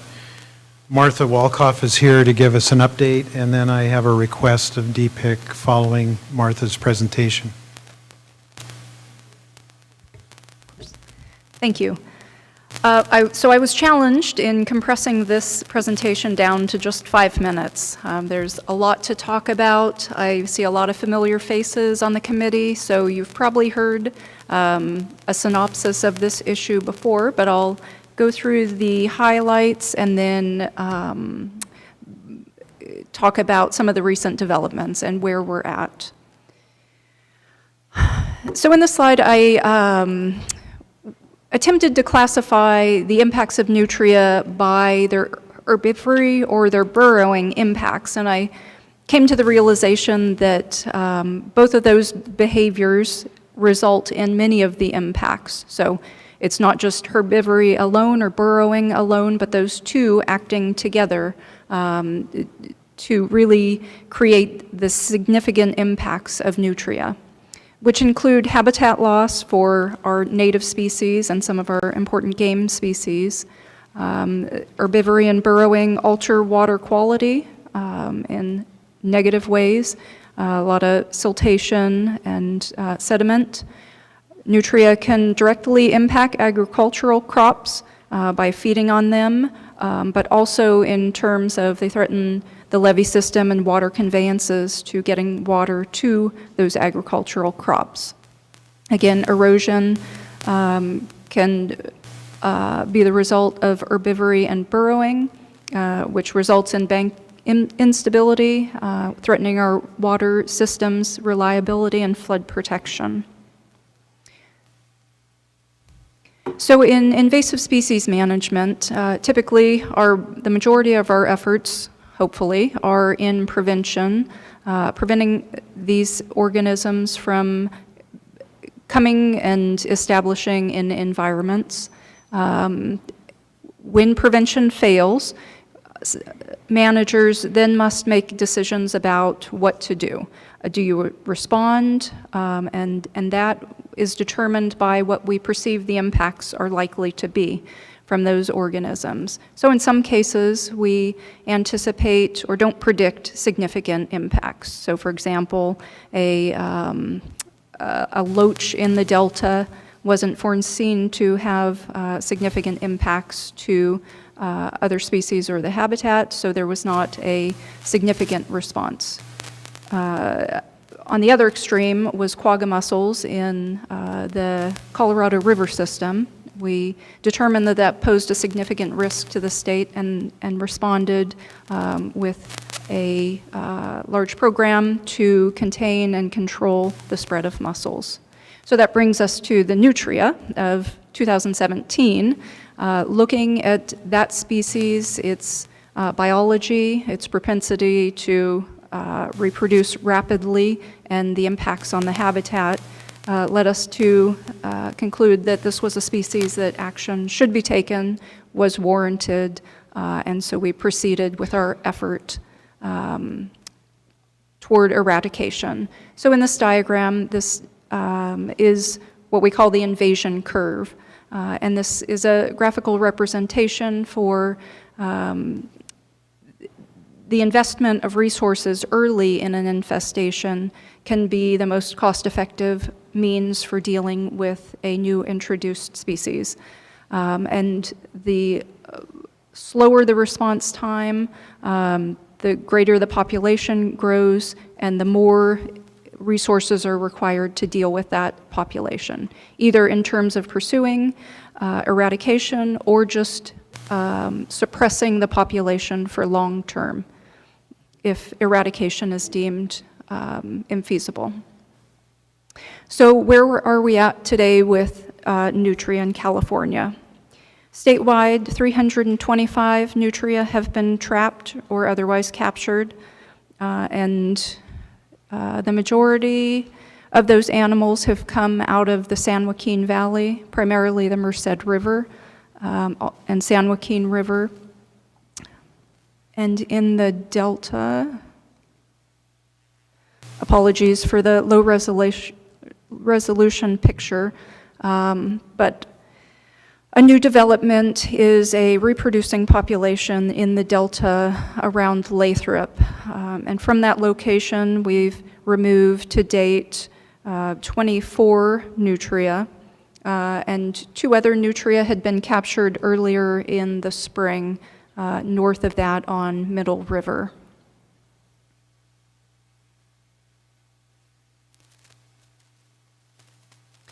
The response in California, as Mr. Fiorini mentioned, the Department of Fish and Wildlife is leading the eradication effort, and we're coordinating with state and federal agencies and local agencies.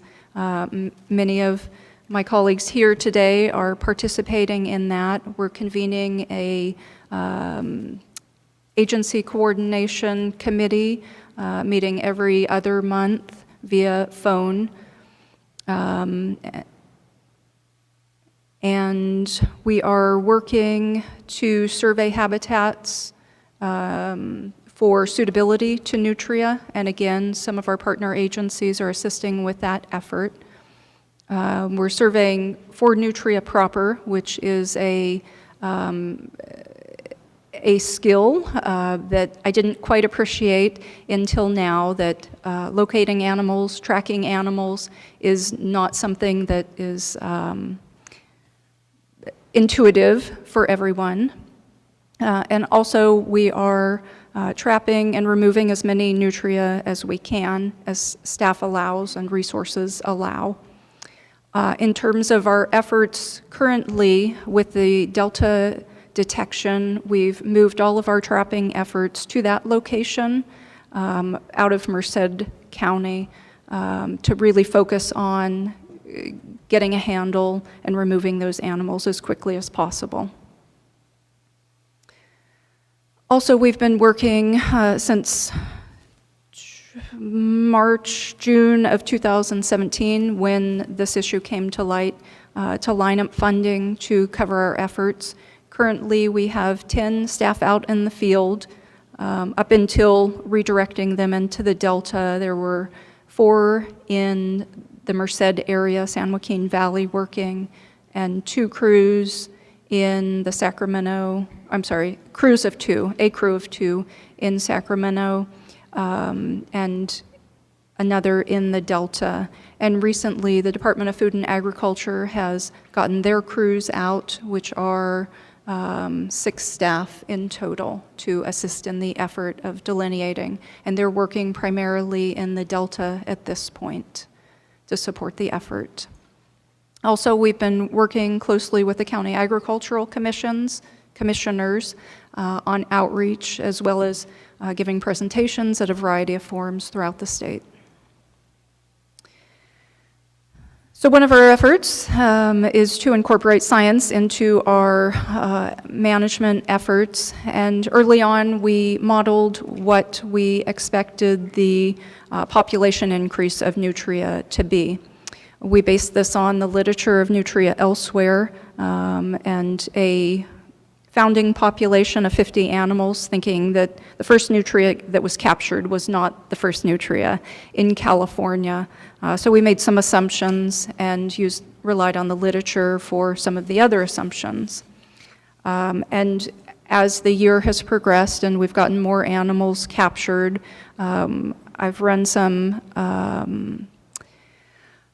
numbers to verify our assumptions against what the population is doing. And so the literature predicted that, or average litter size for nutria, where 6 animals could range from 2 up to litters of 11.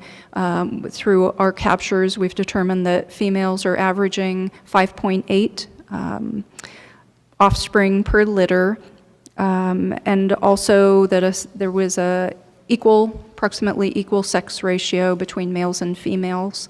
And that has also borne true with our captures. So there's still some information that we don't have, but we felt that was important to compare to the assumptions of this model. So where we're at today, I've shrunk this graphic down. It was a 5-year projection of 100,000 or so nutria, but just looking in the shorter span of this last year and a couple of months, what the projection of the population is and what our capture rates are. So overlaying the capture of 300 or so nutria, we find we're far off of our curve. And for eradication to be successful, you must capture more animals than are reproducing. So there are approximately 700 or so animals that we have not captured. So this is not boding well for our eradication efforts.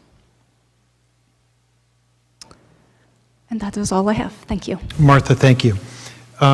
This is a huge threat, and there is, I think there should be a sense of urgency among every agency at this table about dealing with this before the nutria population gets to the point where it's uncontrollable. My hat's off to Fish and Wildlife for the work that they have done. You've just heard a very comprehensive report on the activities, but they need more resources. And it's our recommendation, and it's at your desk, agenda item 5 for committee discussion, a recommendation asking each DPIIC agency to identify a high-level person appropriate for this matter to meet with the Department of Fish and Wildlife and help to develop a plan for eradication to bring back to the DPIIC agent meeting in April. So it's a short-term assignment for high-level people to figure out what resources we need to stop this thing before it becomes a real problem. I don't have to explain what devastation this could do to the levee system in the Delta. So open for discussion about this recommendation to create a work group.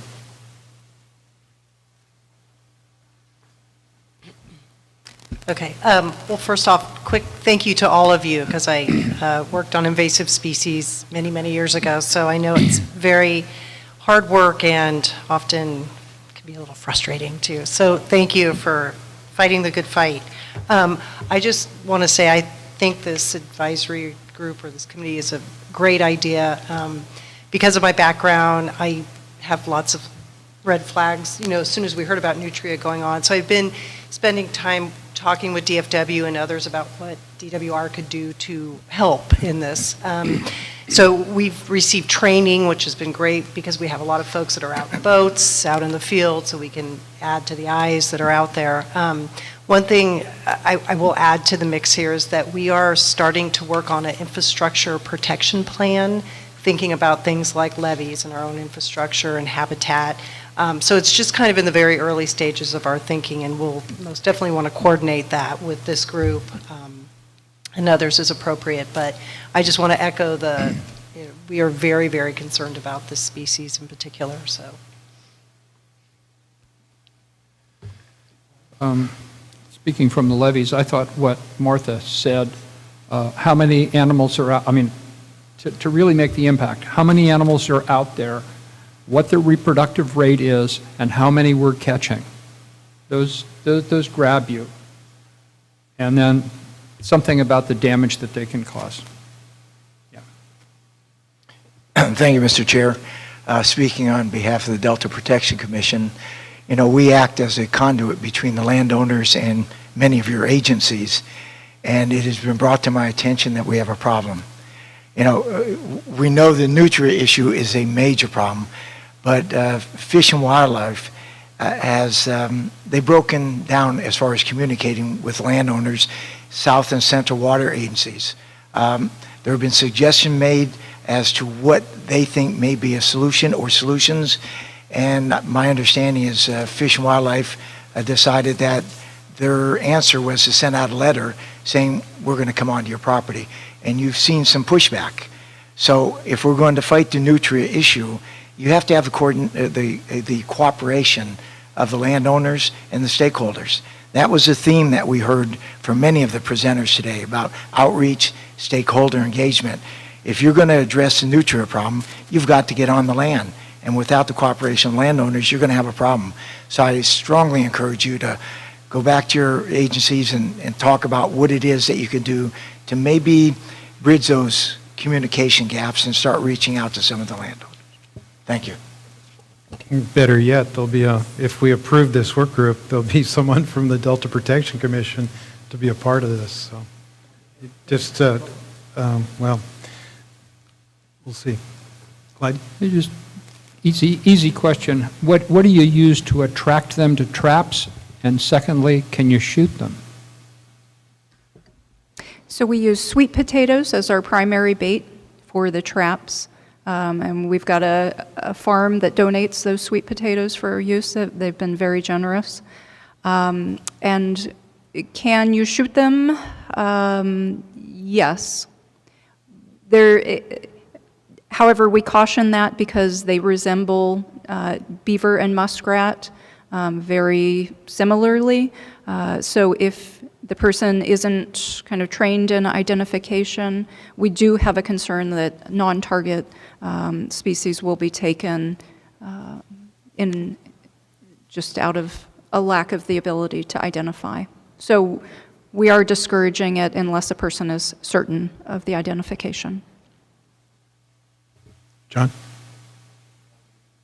Oh, I'm sorry, Paul? And then... Okay. I'll go quickly. So I appreciate your comments on the need for a rapid response, because I know you didn't mention, but in Chesapeake Bay, they actually have controlled the nutria. So they were a significant problem there, and they put enormous amounts of effort into it, and it took multiple years, but they were able to control them. I did graduate work in Louisiana. In Louisiana, it's the other case where they currently trap and kill over 100,000 nutria a year just to control them. There's no hope of eradicating them.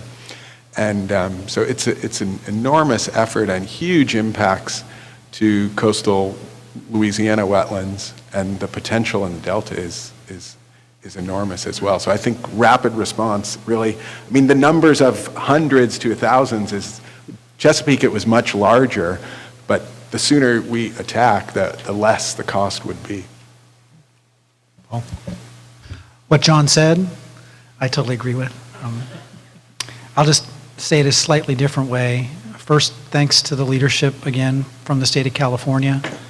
I think the effort's been terrific so far, but clearly we're falling behind. Compared to the last briefing we got this, it looks like we're more concerned than we were just a few short months ago. So we saw that exponential curve. You know, early detection and rapid response is the key to having any hope of eradication. And at some point, there could be a tipping point that will make this a long-term control activity instead of an eradication activity, just like John said. So yes, I'd be very supportive of the proposal. Thank you, all three, for your presentations. Certainly, the Conservancy is willing to participate in a workshop. I did want to mention that to date, the Conservancy has awarded $2 million to the program, and there's a $3 million request currently in front of the Conservancy. So we're hoping to provide those funds, and also hoping for better overall quantification of what is the total need we think at this point to have the resources that we really need to make real progress. So, Randy? Yes, Carl. So, I think the department's certainly would look forward to working with a broader group to particularly address the issues of need and how we can address the funding needs. The department continues to work diligently to acquire additional funds, both through grant-related activities, but also through budget requests. So the support there is helpful. So, and I think having a unified Delta voice speaking to the issue would be helpful as well.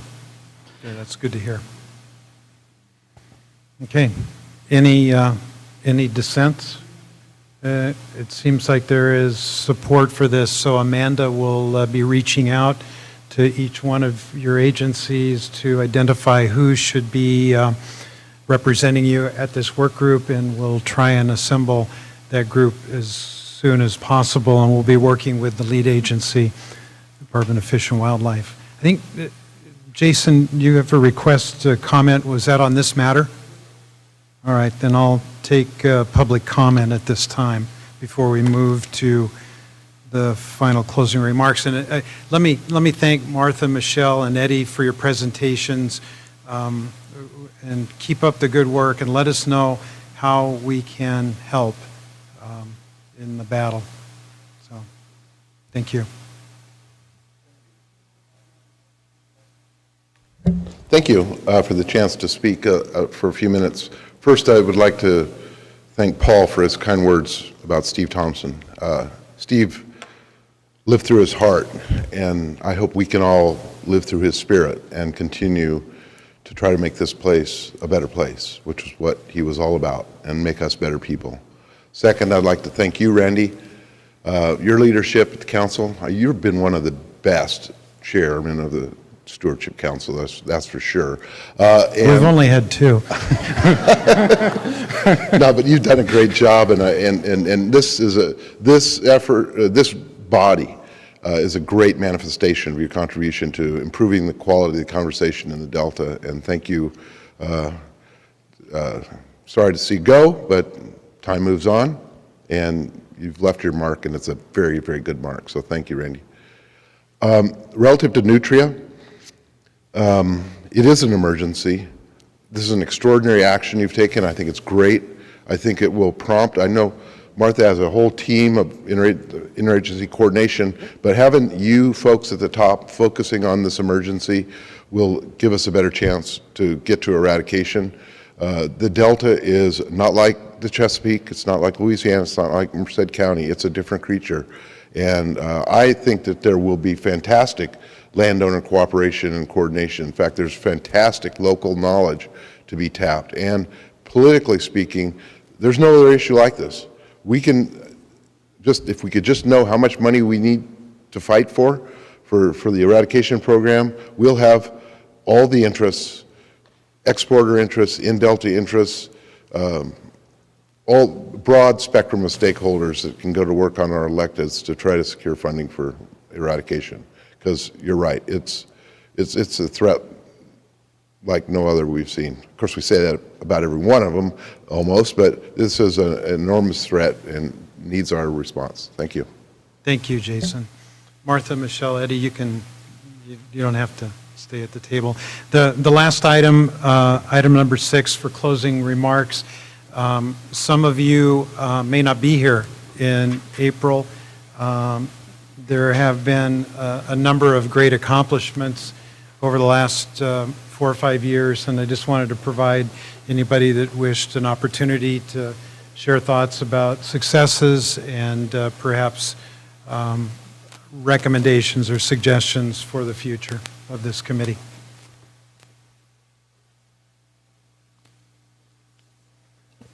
Randy, if I may, Randy. I'm one of those that will be leaving. My term as Delta Protection Chair is up at the end of this year, but I'm always amazed when I sit at a dais like this listening to the experts and all the knowledge that you bring. I'm the new guy, the least scientific of all of you, I'm sure, but you all have helped me learn a little bit more and hopefully make some good policy decisions and help move the Delta forward. So I wanted to thank each and every one of you for that.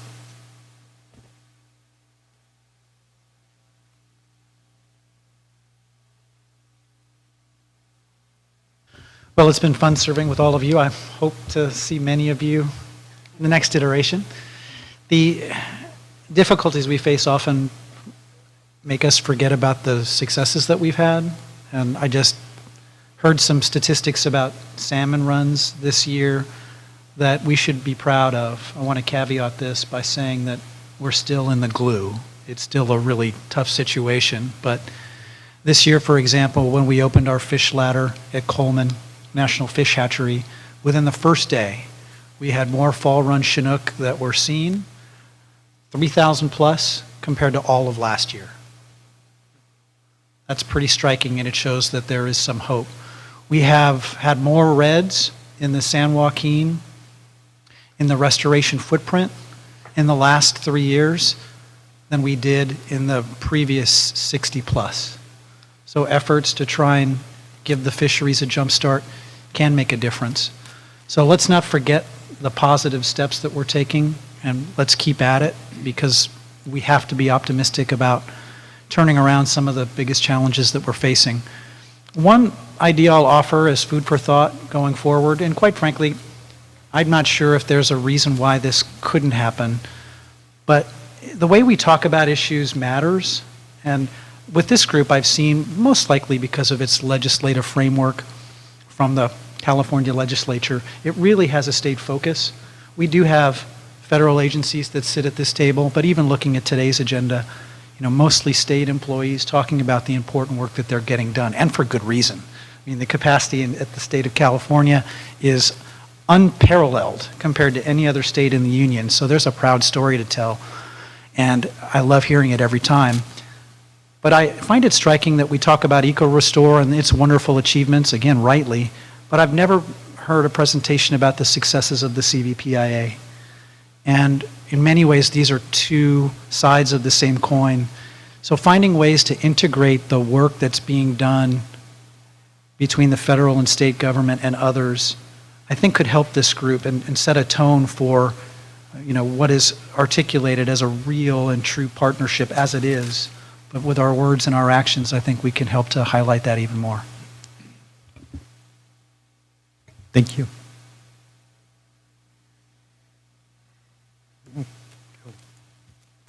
Just sort of a thought. We really haven't talked about this today, but one of the things that I think we really need to pay more attention to if we want people in the future to sort of carry on this work is you have to make people care about this work. And one of the things that is important is public access to some of these areas so that people get some kind of an understanding. I personally think there's lots of opportunity in the Yolo bypass, Tule Canal. We think about it as a floodway, but if we called it a parkway, you might think about it in an entirely different way. The upper Tule is very vegetated. The lower Tule below Highway 80 looks like a bomb hit it. And that's our fish passage run. Why don't we have shaded riparian vegetation there? We have opportunities, but I think we have to build in things that will attract people so that people will care when it comes to, well, we're going to cut this out of the budget. And that's what we need. We need to think about that.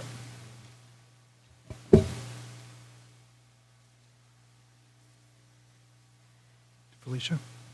Just a couple thoughts of many. I think those are good suggestions. I just really appreciate the efforts that we've talked about today on the One Delta, One Science, and Paul's comments about bringing even more together. Similarly, talking about ecological restoration, which I think is the test of our time, whether we can make peace with nature, and bringing in more of that so that we, going back to the original thing, we're the state and federal family, hearing what everyone's doing. I think all of that is really very good. I think actually it's an incredibly useful forum, not just for the presentations, but the conversations we have, the things it reminds us, the to-do list of conversations, the follow-up I have to have with Carl to figure out what we could do on nutria, if anything. I'm not sure what it is, but we'll ask if we can be useful, and, you know, echoing Skip's comment about bringing in the local agencies and all of that. So, I mean, it spurs really important thinking and really important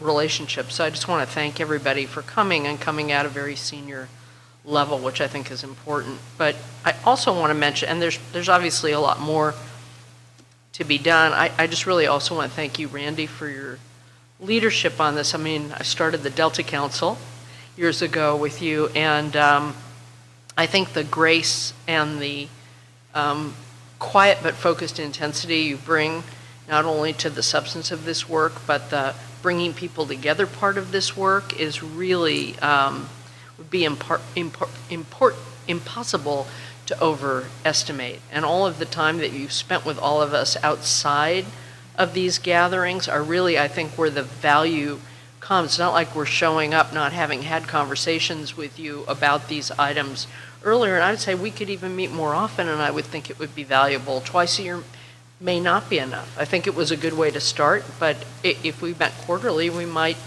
be able to get even more done in between. But I think it's been possible and happened as well as it has because of your grace and intellect and focus on the people side of things as much as the stuff side of things. And there's a power to that kind of leadership, and I just want to salute you and thank you for that. Thanks, Felicia. It really means a lot coming from you. And we started modestly and have grown this, and I want to encourage all of you who will continue to serve to continue to care and feed this venue. I agree. It could be a group that meets 3 or 4 times a year. There's so many things to cover, and I feel like we've covered a lot today. I just want to offer my thoughts, my closing thoughts. It's been a real privilege to be serving as your chair. When I first began this assignment, there wasn't a real clarity about what the group should be or do. I remember recruiting Taryn Ravazzini, who's seated in the back, and her legal background was very helpful because she helped take the concept of this interagency group and figured out a charge for the committee. She drafted a list of committee objectives, and then she very thoughtfully determined which agencies should be represented. So the foundation is really a result of Taryn's good work. When we launched the first meeting in April 2014, we had the modest goal of we hope everybody shows up and nobody gets hurt. And I'm pleased that the first meeting, we had a marvelous interactive conversation around the table when we adopted the first set of goals. And we've continued to build on that ever since. Taryn was instrumental in helping form the Delta Agency Science Work Group that has been so helpful. All of your agencies have been so helpful in creating this sense of community around the science plan, the interim science action agenda, the science action agenda. So I thank Taryn for her good work. She now is responsible at DWR for the most important water legislation in a century, implementing the Groundwater Management Act. So she's moved on to great things.